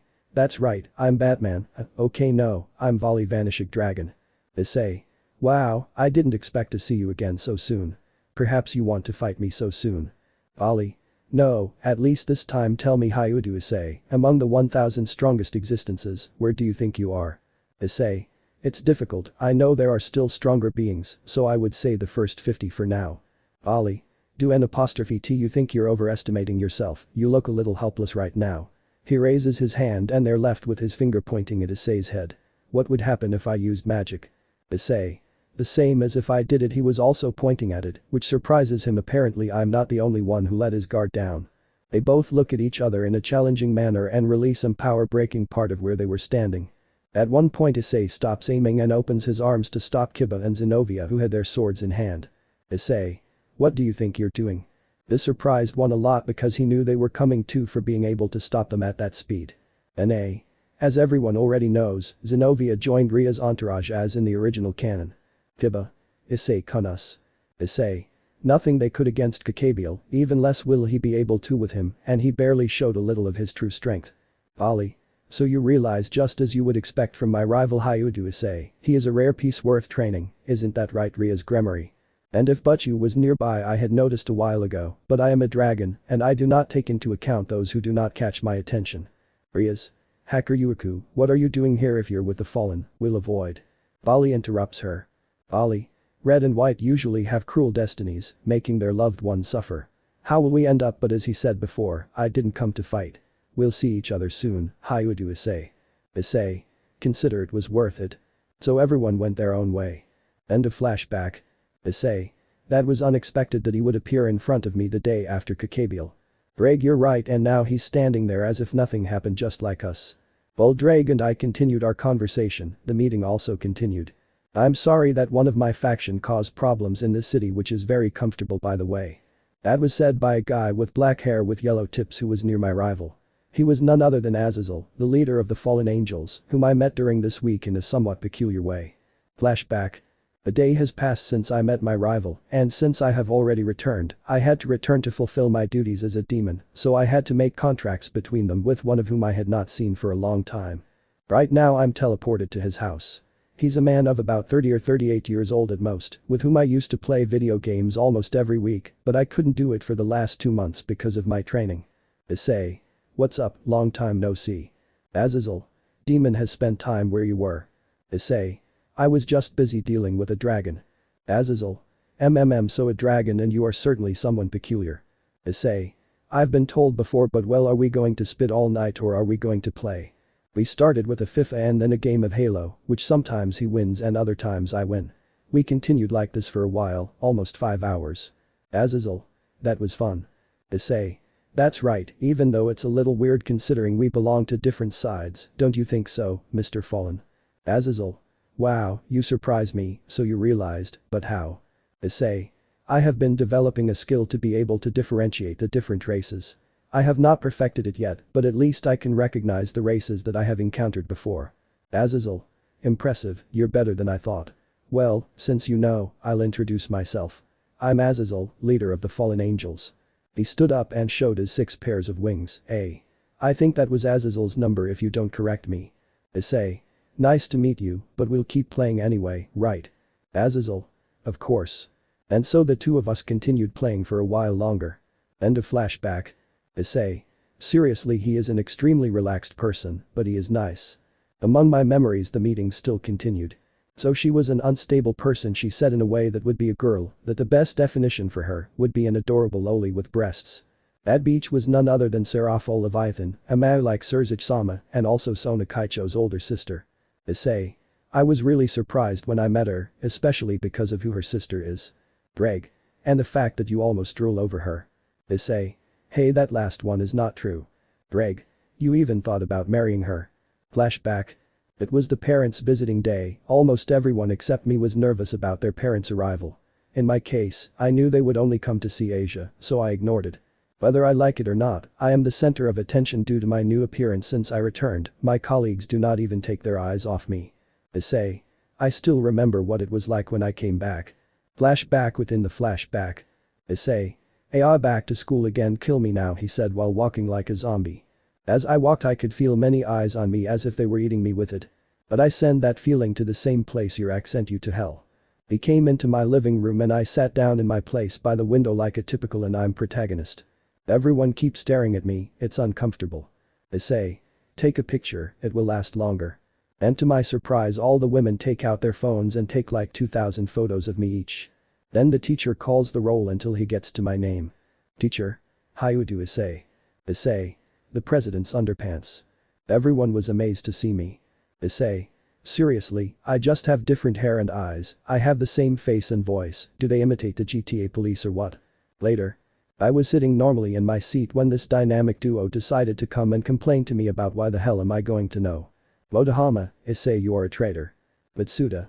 That's right, you changed your appearance and now you catch the attention of all the girls, what kind of friend are you? Na.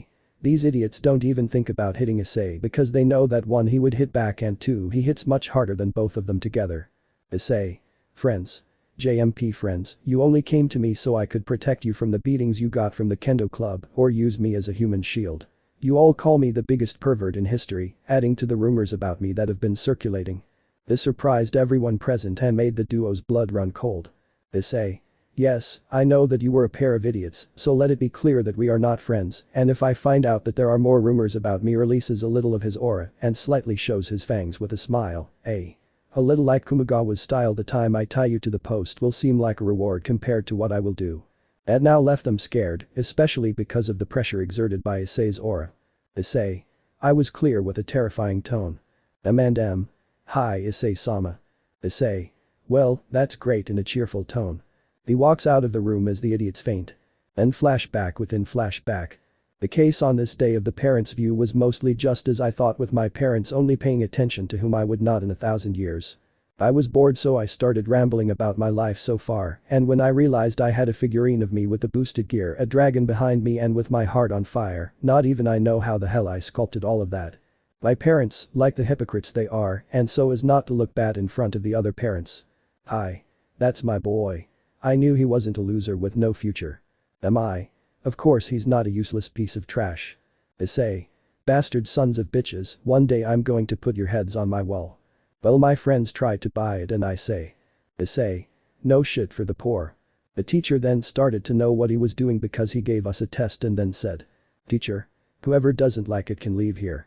So I stood up and said. Issei. Thanks, see you next week. So I left the room and by chance I decided to head towards the patio, but I could see a few people heading to the gym and then I heard them say. X. A magical girl. For my part, I couldn't help but remember that strange guy who, every time I asked to make a contract with him, they said he was busy. That disgusting memory made me feel totally disgusted. But I went to see it anyway, and what I saw honestly changed all the mental images I had for something else. It was neither more nor less than a somewhat short girl with well-proportioned breasts, black hair and pigtails, and beautiful purple eyes, dressed in a pink magical girl costume and a staff wand of the same color. There is an image of her because she is one of my waifus. Issei. I was left with my jaw on the floor and my eyes wide open. Ddraig. Shut your mouth or a fly will get in. Issei. She is the perfect magical girl as well as the sexiest and most adorable that exists. Ddraig. This one already fell in love. And I began to pass among those who had removed the garbage that they were from the road. Issei. Get out of the way you fucking guys, I'm passing you. When I finally reached her, the crowd of idiots began to complain and I, fed up with them, responded to them in the most polite and courteous way possible. Issei. I don't give a shit about a bunch of broken condoms, either you get out of here in a nice way or I'll break your limbs and force you to crawl like the worms you are using your tongues. This scared everyone, who ran away so as not to tempt their fate and be left half dead, while Serafal looked at me with a look that I don't understand and can't describe. Me neither. Issei. I approach her with a gloomy face and she takes a step back as if she was going to hit me. You are the perfect magical girl, I shout with some excitement. I bet you think Issei is a bit bipolar in this chapter. That left her somewhat confused by my sudden change of mood, and the truth is I think she was like that because of a strange force. Who, me? Issei. Yes, your voice, your movements, your attitude, your face are perfect in every way. Serafal. You really believe it with stars in her eyes. Issei. Does Spider-Man hate Star Wars? For those who don't know, Spider-Man has said a few times in the comics his hatred for the franchise. Issei. Would N''T you mind if I took some pictures of you? Serafal. No. So I took a bunch of photos of her posing and some of myself. Issei. Tonight I'm going to grope myself looking at the photos. Ddraig. Fucking wanker. I hadn't realized that the bell had rung, and a little while ago, by chance, the idiots accused me of Kaichu and he ended up coming to the gym. Sona. Hyoudou-kun too. But she was interrupted by Sir Awful. Sir Awful. Sona-chan. And threw himself on her to hug her. Sona. One Sama. Or I was in shock, I didn't expect her to be Kaichu's sister. Issei. So she is. Sir Awful. I have not introduced myself, my name is Sir Awful, I am the Mao Leviathan, nice to meet you, Sekiryuutei-kun. Issei. Double shock, I thought while I had my jaw on the floor, my eyes wide open, and my hands holding my head. I will never forget that first meeting. End of flashback. That was the most surprising thing that ever happened to me. Issei, I never expected that to be Kaichu's sister. Ddraig. But that doesn't mean you still tried something with her, right? Issei. And why do I tell you no? If it weren't for the flashbacks I would die of boredom because this meeting is so boring. Issei. What else is there to remember, yeah? During these days we had to wash the pool as a favor to Kaichu for creating the barrier. Flashback. I won't put the Issei in Kiba scene because the truth is that it makes me very uncomfortable. I was in the school pool, which if it weren't for the fact that the water is green, I would say it was like that because of a gay pride party. Well, after a while cleaning the pool, as was obvious and a great and I'm cliché, we were able to use it and I was able to see everyone in bikinis. For obvious reasons you all already know what they are like. Issei. This will go to my private collection. I was very calm admiring the view until Butchu asked me to teach Asia and Kaneko how to swim. The case was all going as normal as possible until the bells rang to unleash hell. Rias. Ice, can you put sunscreen on my back? And I, like any good opportunist, did it, making him let out a moan or two. Rias. Issei would also like to put me on the breasts. Issei. And then they say that men are the perverts, and I may not like her at all, but on the other hand. I was about to do it, but then I felt something on my back, it was a very soft sensation, it felt incredible, that sensation was nothing more and nothing less than a Keno-san's breast squeezed against my back. The Keno. I was late, wasn't I, Ice-kun, could you put me in too? Rias. Wait, a Keno, she gets up, but she's not wearing her bikini top. The Keno. Tell me, Ice-kun, has Rias rewarded you for the work you've done lately? Issei. No, actually. The Keno. How bad, maybe I should do it, what if I let you do whatever you want with my breasts, you deserve it, she bites my ear. I still maintain some of my self-control without being subdued by my dragon side, I could only think. Issei. Bitch, what an offer. The dick effects. It was the sound of an explosion caused by a riot attack. Rias. I said leave him, he had a sphere of destruction power. The Keno. Rias, I just express my gratitude for my cowhide creates a sphere of lightning. So they started attacking each other while I continued there. Issei. Well, the bitches fight, the emperor watches, an attack passes near his head, so now he raised his index finger and said from a safe distance, get out who can. End of flashback. Issei. Haha, that place is more shitty than Maluma and Bad Bunny's music combined. Even with the loss of our father, we continue to carry out our duties, even if the system no longer works as it used to. That was said by a blonde with a halo who was the leader of the Angels, Michael, who just 2 days ago did something that, sincerely, given my condition, I didn't expect to have. Flashback. I had received a call from Butchu, someone wanted to meet me, I had no fucking idea who it was, anyway I went, it's not like they were going to set a trap for me to betray me. Well, I headed towards one of those Shinto temples, even though I'm Japanese in my fucking life, and I've never been to one, but at that moment I was only thinking. Issei. If I'm a demon and I go to a sacred place, won't I get hurt? I heard a voice that was a Keno-sans who was wearing her priestess outfit. The Keno. Hello, Ice-kun. Issei. A Keno-san, what are you doing here? Is N''T this place supposed to be harmful to demons? The Keno. No, this place is something different, well, let's go, it should be arriving soon. She started walking towards the temple and I followed her. We arrived inside a house or whatever. I'm not an expert on temples and what they have.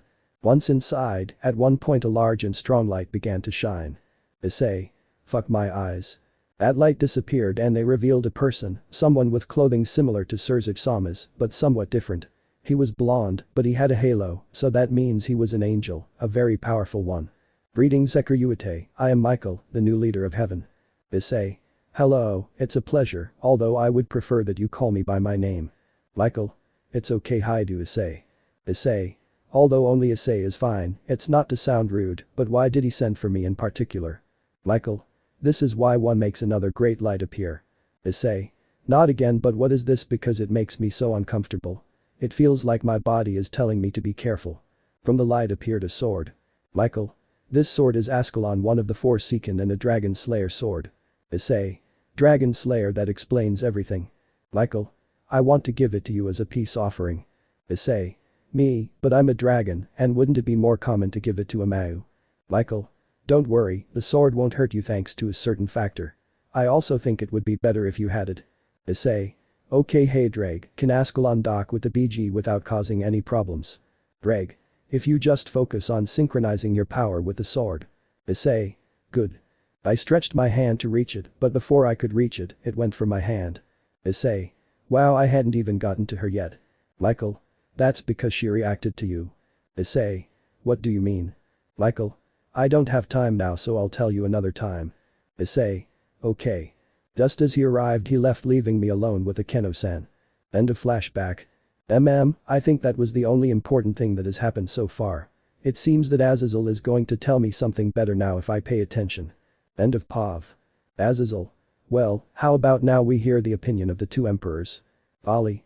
It's all the same to me as long as I can fight powerful opponents. Azazel. Even with peace there are a lot of strong beings out there, and what about you, Sekiryuutei? Issei. In my case it's almost the same, but a war would be a huge mess, and for the moment the only thing I want to focus on is my goal, so peace and all that hippie stuff is better. Ria's approached Issei, what do I know? But in a moment everything turned purple and Sona and her entourage as well as Akeno and Asia remained like statues. The leaders, Issei and Vali, were as if nothing had happened while Kiba, Zenobia and Arena had their swords out and Ria's had her hand on Issei's shoulder. Issei. What the? Sirzechs. Time stopped. Issei and Azazel. This is the work of an enemy stand. Issei finished first. Issei. You already owe me a soda. Azazel. Ah well, but seriously this must be the SG of the half-vampire in BB. Issei. The BB? I highly doubt he'll be able to wake it up. Azazel. He must have been forced. Issei. But for whom? Serafal. There is your answer, look. Everyone looks out the window to see some magic circles and some magicians coming out headfirst. Issei. Do you think you're Spider-Man or what? They attack again, but the leaders create a barrier. Sirzechs. First we have to free Gasper-kun so we can get rid of them. Ali. So just finish off the vampire if you want, I'll do it right now. Azazel. Do an apostrophe T, you remember why we're here? If you want to have fun, why don't you go out and attend to our guests? Ali. Okay. He takes out the wings of Divine Dividing and flies towards the mages. Some attack him, but he repels them with relative ease. Ali. Balance breaker. Thus wrapped in his armor, the magicians attacked him, but could not damage him. Ali. This will be boring. Ali launches his own attacks and begins to finish off the mages one by one with great ease. Back in the room. Kiba. He's strong, I get into his BP so easily. Zenobia. She's like Issei and barely shows a fraction of his power. Rias. Oni-sama, I must go for Gasper, he is my servant, so it is my duty. Sirzechs. I don't think so, all the transport circles must be blocked. Rias. Yes, but I still have an unused tower in the club office. Sirzechs. I see, so a castling, but I can't let you go alone. Grayfia. With a little of her power we could send her along with someone. Rias. Well, she realizes that Issei was not there, where is Ice? Cry Ayash. The window breaks, everyone turns to look, and it turns out it was Issei carrying Kaneko in a box. Issei. Rescue completed. Sirzechs. Ice-kun, when did you? Issei stops him. Issei. No offense, Sirzechs-sama, but I'm a man of action, I don't mess around. Rias heads towards the box and when she opens it, she sees a girl with spiral eyes and holding a bag. Rias. Gasper, what are you? Issei interrupts her. Issei. It was my fault again, sorry for all the twists, Gasper. Flashback. Before the wizards attacked. Issei. I better go right away. I left the meeting room and started running towards the club building while I sneaked up on some magicians with total stealth. After some obstacles I was finally able to get to the club. He enters and when he arrives at the office he finds a bunch of magicians and Kaneko and Gasper trapped in circles. Issei. I need a distraction. At that moment outside the club. Wizard1. Hey Jose, it's boring to be on guard, isn't it? Mago2. That's right, Manuel is very. Wait, what is that? They both approach a wooden fence on which there was a marmot. Wizard 1. Why is there a groundhog here? Mago2. It seems like he's going to do something.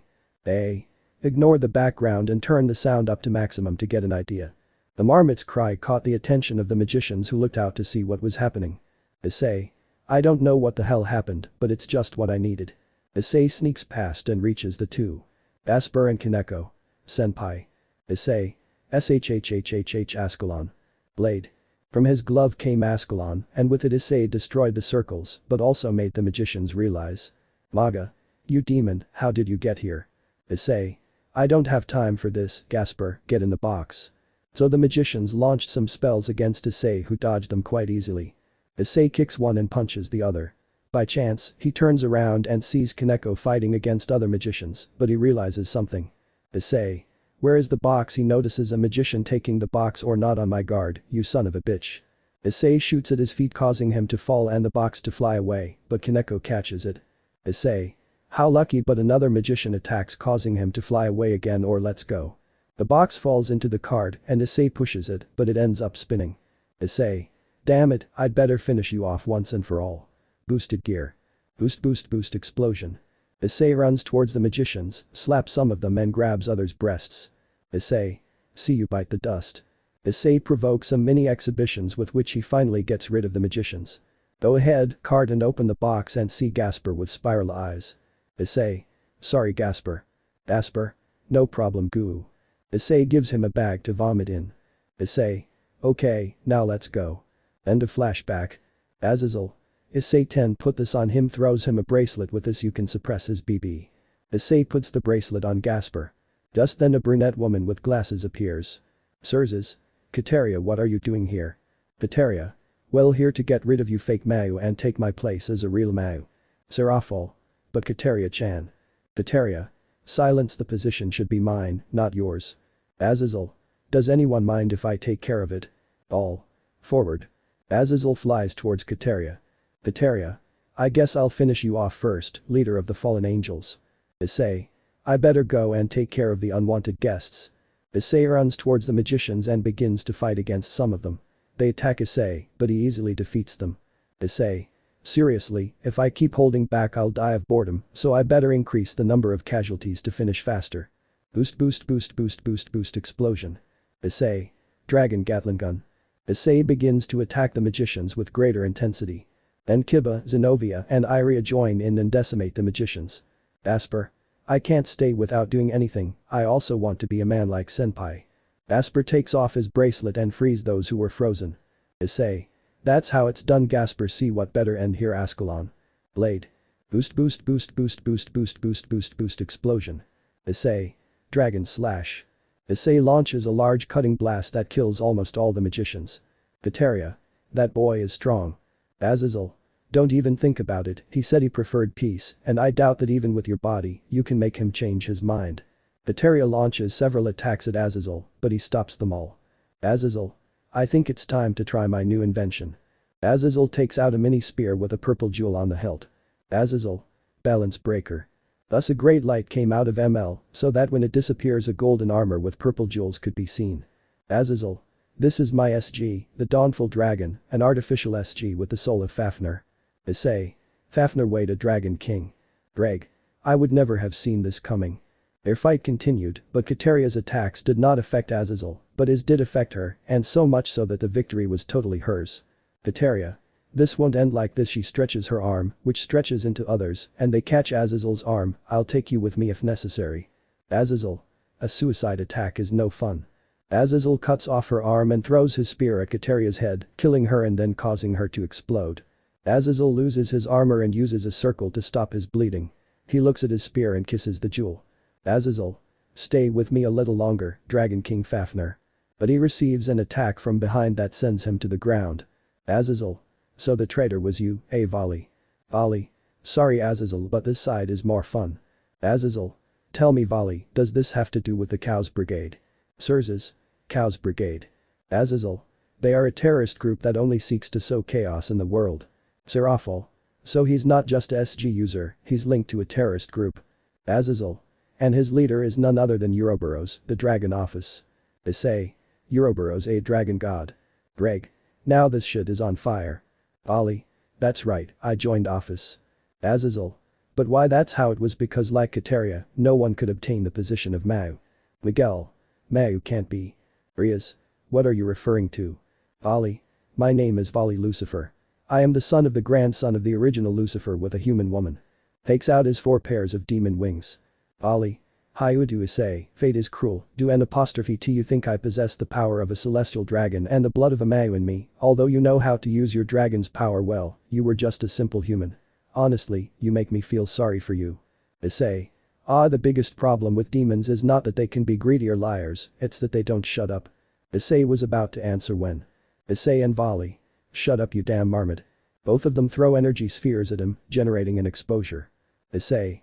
Well Vali I don't care who you are, but if you want to fight you'll have it, let's go Ddraig. Chapter 9. The long-awaited moment of red versus white. Narrates Issei.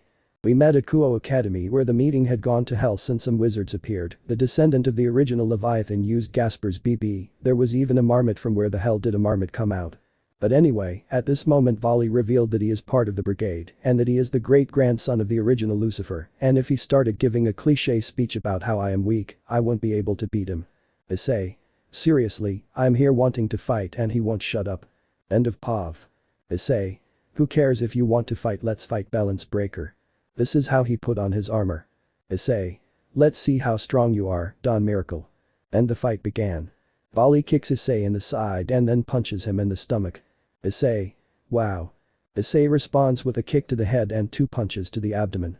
Vali recovers and with a quick movement appears behind Issei and knees him. Divide. Issei felt how he lost power and Vali sent him to the ground with a double kick. Issei. I forgot I could do that. Boost. Vali. I know that's not all you can do, let's go here. Jet. Issei shoots out again and they collide again. Riaz. Ice tries to go, but Sirzechs stops her. Oni-sama let me go. Sirzechs. No, you would only be a hindrance to Issei and the energies that come from them would burn you to death. Issei. Dragon hit. Issei tries to hit Vali, but he dodges it and hits Issei again and pushes him away with some magical attacks. Issei. Damn he's faster than me, misses another hit, not even in jet, but the knight could reach him. Ddraig. Then don't try to reach it, try to catch it. Issei. I'll try. Vali starts attacking Issei, but he doesn't defend himself, he was just carrying some boosts. Vali. What's wrong? You don't want to continue anymore, then I'll put an end to this. When Vali was about to arrive, Issei catches his foot and throws it at him and hits him in the central jewel of the armor. Boost explosion. Issei. Take this dragon Gatling gun. That attack damaged part of Vali's armor. Issei. And that's not all, dragon strike. Issei kicks him a couple of times on the sides, causing more damage. Vali. Guaya vomits some blood, that's what I was waiting for. The fight resumes, blows go back and forth from both sides, Vali reduces Issei's power while he increases it again. Vali makes a feint with which he manages to deconcentrate Issei and gives him a series of blows, and Issei frees himself, giving him a Ryu no Hanma on the head, destroying his helmet, but Vali shoots him at point-blank range in the face, also destroying his own. Issei. I have to level things up more in Ascalon. Blade. Albion. Be careful, Vali, one blow from that sword can cause a lot of damage. Vali. I just have to dodge it. Issei. It won't be that easy for you. Issei launches himself against Vali again and Vali dodges some of Issei's attacks. Divide. Issei lost some strength and Vali takes advantage of that and bombards him with a series of magical attacks which cause a fairly dense cloud of smoke. Riaz. Ice. Vali. Come on, I know that wasn't enough to beat you. Boost. Issei. Take this burning. Dragon strike. Issei gives a strong blow to the central jewel of the armor, resulting in the total destruction of it. Vali. Guaya, he moves away and recovers. You managed to destroy my armor. You are definitely my rival. Gaahh. Vali holds his stomach after throwing more blood out of his mouth. That was no normal blow. Issei. That's right, transferring my power to Ascalon, thus increasing its Dragon Slayer power and adding some fire to do more damage, even though the fact that that part of your armor was damaged helped you take even more damage. Vali. You're definitely impressive. He puts his armor back on, but this isn't over yet. Riaz. Can you do it again? Azazel. This is how the fights between the celestial dragons are not based only on the destruction of the exterior. Issei. Okay, Uir releases some power and restores the damage to his armor, then let's continue. Vali. Well, half dimension. Vali pointed his hand at a tree and it shrank in size, the same as a building. Issei. What are you doing? Azazel shouts from afar. Azazel. He's reducing the dimensions in half. Issei. What the I have to stop him before he becomes a bigger problem, but how? Ddraig. Simple, just observe. He needs to concentrate on an object to divide its matter, you just have to take him out of his concentration before he divides you. Issei. I think I thought of something. Hey volley. He turns around, look at this dragon Gatling gun. Issei launches his burst of shots towards volley. He recoils and dodges them only to see Issei in front of him, charging a blow which he stops. Issei. I won't leave you. Volley. Okay, let's go. Both begin to exchange punches, kicks, elbows, knees and a headbutt while the others just watch the fight. Azazel. Wow, I don't know what whistles are like. Wow, without a doubt, even though he was a normal human before, he's giving a great fight to the strongest Sekiryuutei of all time. Michael. Being so young, they are quite strong. Sirzechs, and they will continue to become even more. Issei volley, They hit each other in the face and follow up with a kick to continue their fight. Volley. You won't be able to beat me if you fight like that. Issei. I still have tricks. Boost boost boost. Issei. Dragon trigger. Issei launches multiple energy spheres towards volley. Volley. Let's go seriously. When they are about to reach volley, Issei decides to release them, leaving volley in the middle of multiple attacks. Volley. It's a good trick, but not enough. Where did you go? Issei had disappeared, but felt an enormous energy on him. But what? Boost boost boost boost boost boost boost boost boost boost boost boost boost boost boost boost boost boost boost boost explosion. Issei. What do you think of this? Feel my best dragon wrath attack. Divide divide divide divide divide divide divide divide divide divide divide divide divide divide divide divide divide divide divide. Volley began to divide the power of the attack, but even with it was still very strong, and it reached him. The attack generated a very powerful explosion and a huge mass of smoke. Issei. Rias. Did I win? Asia. Isan did it. Isan is very strong. Issei. Damn it, shut up Asia. Issei was distracted by Asia and didn't notice what was next to him. Volley with parts of his armor badly damaged and others missing. Volley. You should pay more attention to your surroundings. Now you feel my best technique. Vanishing bomber. Issei. Issei comes out of the dust very damaged and bleeding from several parts. Issei. Bad damn it. Volley. What's going on? T you go on anymore, he said in almost the same condition, but still able to fight. Issei. I need something to level the fight. He holds his chest. Or come on seriously right now. Then he sees a jewel from Volley's armor. Haha, this is a bad idea, but it's the only thing I have. Are you with me, Ddraig? Ddraig. You already know the answer. Issei. Volley. What are you planning? Issei. Albion. Volley, let's take his power. Issei smashes the gem with the one on his right glove. Albion. Are they trying to die? We are opposite beings by nature. Ddraig. Albion, in the time I've been with Issei I've learned that there's always a will, there's a way, and if there's something my partner has in excess, it's that very thing. Issei. Ddraig, I may have just been a mere human who was lucky to be born with a Longinus, but everything I've obtained until now I've won by fighting. It may be difficult, but right now I'm not fighting alone because I have Ddraig with me. Let's do this, Ddraig. Ddraig. Go ahead, Issei. A huge red aura covers Issei. Issei, Grayfia. Ddraig. Vanishing dragon power is taken. Issei's aura disappears to reveal a white glove, but that wasn't the most amazing thing. His hair took on a more intense red, his eyes became completely green and straight, a pair of yellow golden horns grew out, and scales formed under his eyes. Volley and Albion. But how is it possible those eyes are like Ddraig's? They both exclaimed, although Albion thought the last thing. Issei. Well, I guess we could call it divided gear. Ddraig. We made it even though you lost a bit of your life and your heart increased its temperature. Issei. How much? Ddraig. Not much thanks to your level, and also to that you lost about 25 years, even though for someone like you that is barely a month, and for your heart about 8 or 9 times what it had a moment ago. Issei. JMP, I can live with that. On the other hand, Issei launched himself at great speed against Volley, landing a hook in his stomach, causing him to vomit blood. Volley. Gog. Divide. Volley's power was divided by Issei. Issei. Burning. Dragon. Hit. Strike. Hammer. Shot. Crash. Explosive hit. Issei lashes out with a huge combo of blows all engulfed in flames. Volley, enough. He manages to get Issei off him and divide. Volley. Dividing impulse. The white aura covers Volley, who at greater speed begins to collide blows with Issei, in which they destroy what remained of their armor. Both separate after a clash of fists in which Issei's dividing gear is destroyed almost entirely, except for the hand part, and the opposite happens to Volley. Currently both are missing parts of their armor and the ones they have left are made of heavy metal. Ollie. Awesome, maybe you or Issei to witness my juggernaut drive. Albion. Reconsider, you're only 2 damaged and could only hold it for a minute at most.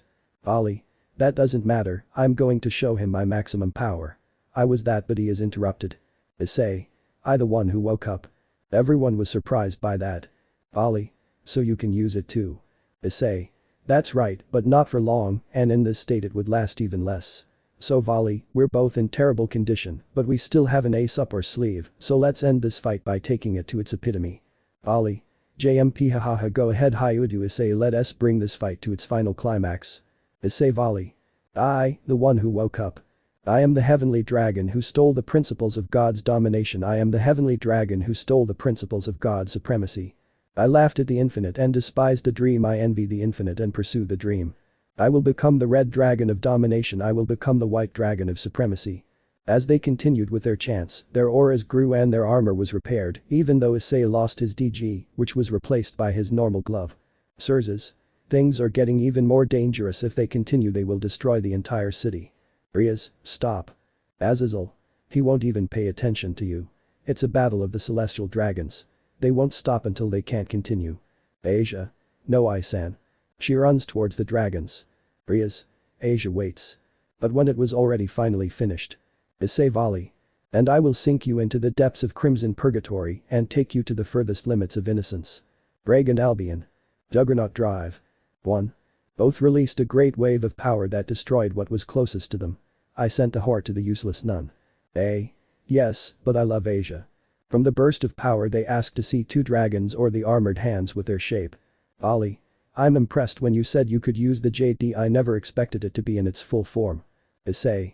I'm a box of surprises. They both launch themselves and collide in the air at full speed. Issei hits Volley with his tail and he responds with a swipe at his face. Issei attacks with fireballs and Volley counters with a demonic power attack. The fight continues to increase in intensity and both bite the other's neck and launch an attack at that same one. Issei. Dragon Tail. A blow to the head, but Volley responds. Ollie. Banish and charge. A charge with which he manages to knock Issei head onto the ground. Divide, divide, divide, divide, divide. Volley divides Issei's power. Issei. At this rate I'll be out of armor very soon. I need to do as much damage as possible. Now Ddraig directs the power to Ascalon again. I have a plan. Brag. Good. Boost boost boost boost boost boost boost boost. Issei. Issei creates energy claws with his claws and launches himself at Volley. Volley also does the same and they start trying to attack the other, although Issei attacks more with his right claw, colliding several times until Issei manages to hit Volley with his right hand in the torso. Volley responds with a double attack to the neck. Confident, he lowers his guard to revive Issei's attack on the head, reviving a lot of damage. Ollie. That dragon slayer is very troublesome. Albion. Volley, we must finish quickly, you have little time and with that attack you will last less. Ollie. Okay.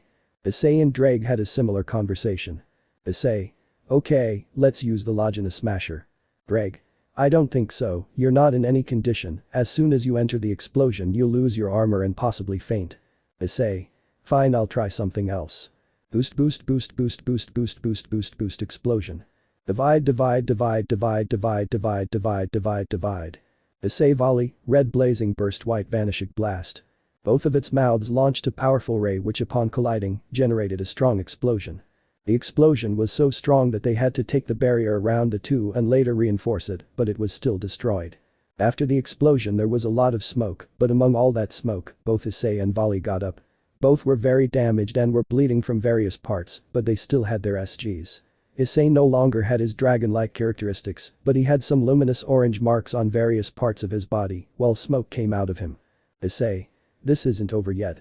Ollie. You said it. Both approach and with a little strength they have there resume their fight again. Issei throws a punch that Volley stops and knees him in the stomach. Issei responds with an elbow to the face. Volley hits him back, but Issei kicks him in the side.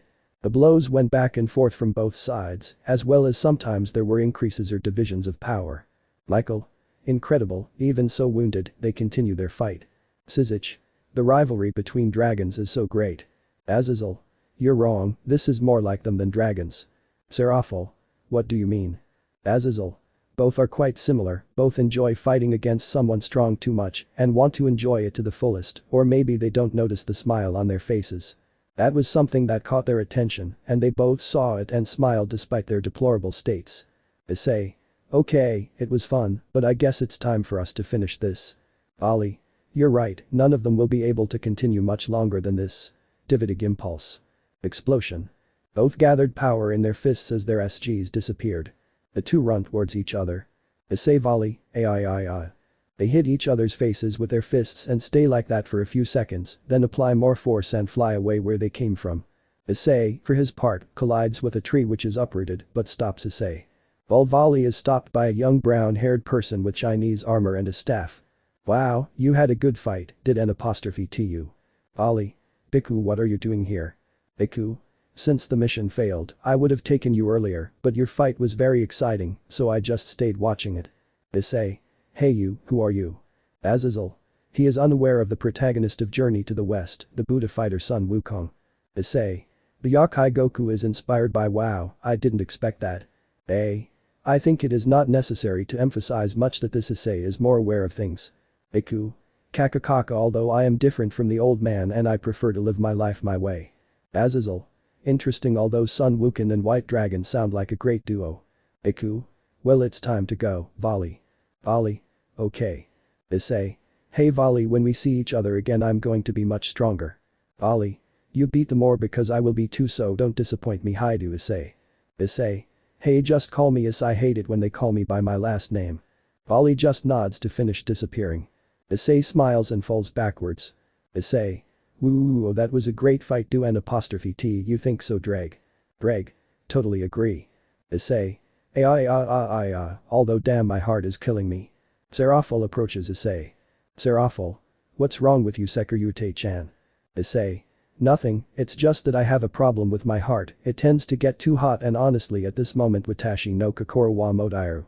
That surprised Seraphol. Seraphol. Wait, are you saying that despite that condition you were fighting? Issei. Yes. Seraphol. Then let me do something. She approaches Issei and gives him a kind of hug, but putting her hands near Issei's heart, her hands begin to glow blue and Issei feels his temperature begin to drop. Issei. What are you doing, he says, a little nervous by the sudden approach of the Mao. Seraphol. I have great control over ice magic and I'm using it to help you. Look at this as a thank you for what happened with Gabriel. If it weren't for Sona-chan, she could have been hurt by Gabriel. Issei. That was nothing to me. I wouldn't let him do his thing in the place where I was born. Seraphol. Anyway, thanks, can I ask you something, Issei, only doing despite your situation, why do you fight? Issei. That's because I have a goal, it's to reach the top of the world with Ddraig, but it's not just a whim, it's because when I was a child, many people looked down on me and saw me as less. This is a way to not only show them but also show myself what my true value is, but I could also inspire others in the same situation, that would be great. Those words left the Mao surprised that a selfish desire at first glance was more than that. Seraphol. It is a great wish and I hope you can fulfill it. Issei. Of course I will do it, I will give everything I have to achieve it, I promise you that I will do it. Seraphol. Then I promise I'll cheer you on and see you when you make it. That surprised Issei and made him blush a little. Issei. This is a promise. They both sealed the promise with their pinky fingers. Seraphol. Now that we're a little closer, you could call me less formally. Issei. Of course, but how? Seraphol. Call me Levi-tan. Issei. I don't think I can, but what about Sarah-chan? Seraphol. I like it, okay I can. They both get up and head off with the rest. While Issei spoke with Seraphol, Riaz made the request that Asia and Zenobia could pray. After. The entire Gremory group was in the club room, plus Sona and Tsubaki, but also Azazel, sitting in Riaz's place. Azazel. Well, from now on I will be the advisor of the occult club. Riaz. What does that mean? Issei. What do you think, Princess Teleton, the brown-haired boy thinks while eating a pizza. Azazel. Or nothing, I just asked Sirzechs and Seraphol, and both of them let me give it to me with one condition. Riaz. Oni-sama and Leviathan-sama look at Sona. Sona. If I didn't do it, my sister would catch me. Riaz. So you sold us out. Issei. Hey, what about that arm? As far as I remember, you cut it off. Azazel. Or is this just a multifunctional arm I developed while researching SGs? The arm changes shape and finally shoots out like a rocket. Asia was going to take a slice of Issei's pizza, but he gave her an intimidating look and she backed away. Rias. You also mentioned a condition, what was it? Azazel. Well, the condition is that I help you all with your SG, the BG and your irregular growth, the SB and your South Dakota sword, and the FVV with me, all of you will reach a new stage of evolution. You could call me now Azazel Sensei. Issei. It might be a little weird, but from what I know about you, it seems like a good idea. Azazel. Well, that's all. Rias. Wait, I still is ignored. Issei.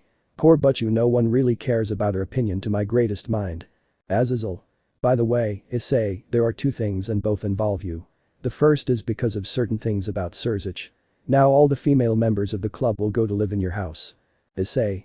Ah. Azazel. And the second thing is that in a few days you will have to go to the underworld to take the exam to ascend to middle-class demon. That surprised them all. Rias. So soon. Azazel. It is obvious with his level of power and ability, and that he, unlike the others, has shown that he knows how to take the initiative, added to the counts and support of important figures, it was to be expected, so get ready Issei. Issei. I will. And so the meeting ended, waiting for Issei's exam. Ova. Meeting and promise with the queen. This happens during the second month of Issei's training between the first and second arc. Issei found himself in the middle of some mountains with his clothes damaged, burned with some wounds and quite dirty. Well, let's just say that training with an ex-Dragon King is not a piece of cake. It was very difficult, and even though he had already reached his BB, things did not get any easier, although it was undeniable that his power had grown a lot during the month and a half that he had been training. His control over his dragonic part was very high, it almost seemed as if he was born to become a dragon, and because of this his attacks now took advantage of that energy instead of the demonic one, adding the fire element to inflict more damage, and also improved his mastery over his characteristic attack, the Dragon Wrath. On the other hand, his SG now had a minimum increase limit of 20 or 30 times, compared to the previous one. His BB could use it whenever he wanted and keep it for 12 hours straight and redo it 4 times. Well, back to the reddish-brown favorite of many, right now I was taking a break after another tortuous day of training. Issei. Phew, I'm fucked up. Ddraig. Don't complain, you were the one who said he wanted to keep training. Issei. That's right, but I feel like I'm stagnating, although my power continues to increase, I feel like there's something more within my power, something that I haven't reached. Tell me, Ddraig, is it true that BB is the maximum that SG can reach? Ddraig. True but not entirely. Issei. What do you mean? Ddraig. As you know, in my best days I was a dragon feared even by the gods. Issei speaking. Have N''T. You ever wondered why if my power was such with your BB at most you can fight with a high-ranking faction commander? Issei. It's true because according to what I heard, although you were sealed by God, it took the 3 factions, and that they all attacked you while you were still fighting with Albion. Even if I can't control all your power, I should be able to access more than that. Ddraig. That's because not only my soul is sealed, but also my power. Issei. And there is no way I can free him. Ddraig. There is one, you will know it in due time, but for now just sit and control the power you have. Issei. I agree with whatever you say. So he continued with his training, but during the week he seemed somewhat distracted, as if something else was occupying his thoughts, which he regretted because his teacher reminded him who he was training with, sending him to the hospital with a flick of his tail. Issei. Ichen Paja. And Issei crashed like a missile into a mountain which turned into shit, and Issei 3/4 of the same. Issei. Hey was all the poor wretch could say. Ddraig. At least be thankful you were wearing your armor, otherwise it could have been much worse. At that moment his teacher approached to see what the hell was happening to his student. Tannen. What's wrong, you've been distracted lately? Issei. I'm sorry, I just haven't been able to get something out of my head. Tannen. Ah yeah, who is the girl? Issei. It's not that. Ddraig. He's still trying to use more of my power. Tannen. You mean the Juggernaut Drive. Issei. Juggernaut Drive. Tannen. Ddraig, haven't you told him about the JD yet? Ddraig. No, it's better to first learn how to use the power you already have. Tannen. I agree too. Issei. But can you at least tell me what it is? Ddraig. Okay, the JD is a transformation that surpasses the powers of the BB, since it temporarily releases part of my power. Issei. Wow, amazing. Tannen. But that's not all, as you know, all power has a price, and this one is that it consumes the user's life, or in your case, with luck, your dragonic and demonic power together could be used to use it for a little while. Issei. 5 comments. Tannen. Well, now that you know, it would be better if you took a walk so you could think things through better. I would recommend the family forest. It would be a change of scenery, and you could also get a family member. Issei. It's okay, although I don't think I need a familiar, but I'll take a walk. See you Asen. Issei creates a transport circle and leaves. Tannen. I think I forgot to tell you something nah I'm sure it wasn't anything important. Change of location in the family forest. Issei. Then I arrived at the BDF and honestly I thought it was just an ordinary place until I saw a bunch of animals that are only mentioned in stories or tales. Issei. I feel like the immortal mayonnaise is losing leagues right now. Issei continued on his way, finding all kinds of creatures. Issei. Since we're here, I wonder who would be a good familiar. Ddraig. Well, I honestly don't think you need one right now. Issei. You're right, well I'll keep walking, see what's in this place. Issei continued on his way without realizing that something or rather someone had already noticed his presence and he didn't like it in the least. While in another part of the forest. In a cave a large blue dragon was sleeping. Until he felt the presence of our protagonist. Dragon. Someone just entered the forest, but that essence Ddraig damn you even with what you did you dare to come here I'm going to finish you. And went out at enormous speed towards Issei. Back with Issei. There was Issei who was dodging the attacks of what looked like a large six-headed snake. Issei. Die now Dragon Wrath. Issei embeds his fist inside the snake and launches his attack inside its body and makes it explode. Issei. Damn Hydra almost hit me with that annoying poison. Ddraig. Although you were somewhat stupid to start blowing their heads off knowing that where you lose one you win two more. Issei. Sorry, I thought it wouldn't be the same if they exploded than if they were cut. Ddraig.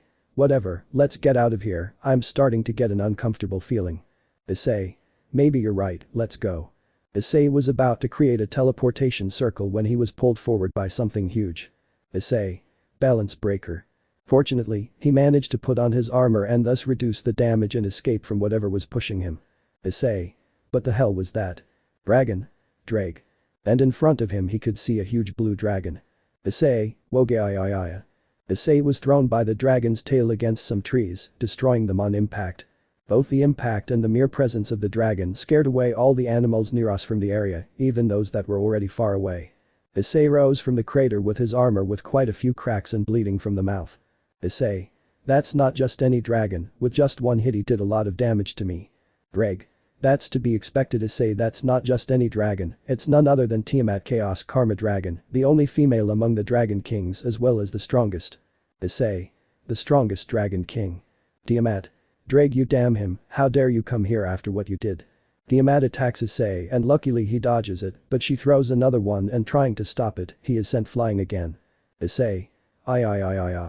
Issei hits again with a bunch of trees filling the ones in front until he stops when he collides with some red ones. His armor was destroyed after that and he was even more injured. Issei. Damn, she's too strong. Ddraig.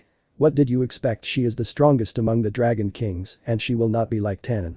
If she seeks to kill you, it is best that you escape. Issei. Damn, even if I don't want to, it's the best option. I can't win this fight, at least for now. Issei was about to use the circle, but Tiamat attacked again. And he had no choice but to create his armor again. Issei.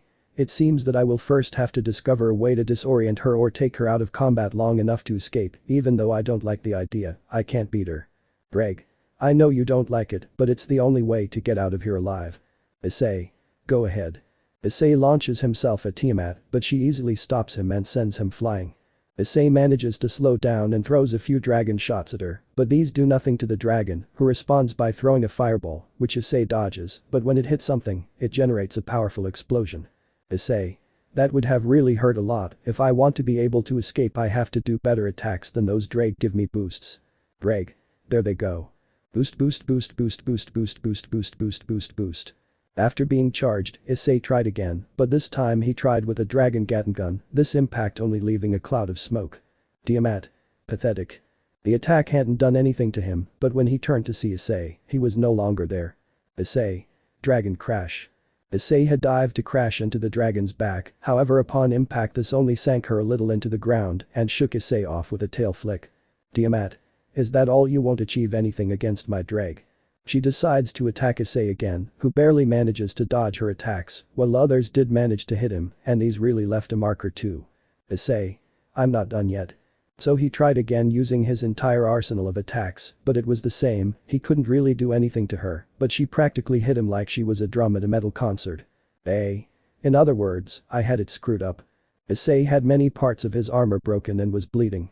Issei. Damn it, I attacked with everything and she stands as if nothing happened. Am I really still that weak? Ddraig. Issei, don't forget that you're not fighting to win, you're trying to escape.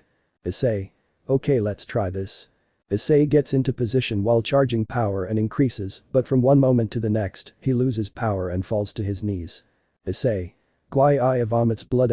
Damn, I can't go on like this. I was pretty screwed until I miraculously remembered something. Issei. Of course he takes something out of his pocket, it being a phoenix tear. I knew this would be useful to me one day. Ddraig. Wait, where do you get that from? Issei. Do an apostrophe T. You remember I stole it from the Akatori while we were fighting, along with his wallet. Ddraig. You only need a knife, and you'll go from being Issei to being the Issei, eh? There's your bad joke. Issei. Haha. Issei takes the tear and gathers much more power in the attack, much more than ever before. Issei. I hope it works. Dragon Wrath. So Issei launched his best attack, with which he surprisingly managed to make the dragon retreat a little and disorient her enough so that he could get away. Issei. Damn, that spent much more than I expected. Ddraig. Thanks that it worked, now you just have to move away a little further to be able to create the circle. Issei was about to answer when the Dragoness started screaming hysterically. Tiamat. Damn Ddraig, this was to be expected from a damn liar and coward like you were, both of you are a pair of scum who think they are superior, but are really worthless. After that scream, Issei remained silent, his gaze covered by his hair. Ddraig. Issei. Issei began to murmur and his tone rose. Issei. How dare she, who does she think she is, to tell us like that? Ddraig. Issei, damn, I forgot that dragons are proud by nature and he still hasn't learned to handle that pride. If just the echo of escaping hurt him, it was to be expected that he would react like that. Issei came out of his hiding place and with an angry voice spoke out against the dragon. Issei. And who the hell do you think you are to be able to judge us? And so he launched himself against the dragon at full speed, launching a great rain of attacks which left a large cloud of smoke, and Issei got into it to continue attacking. After that, Issei came out of the smoke, tired and panting. Issei. Tiamat.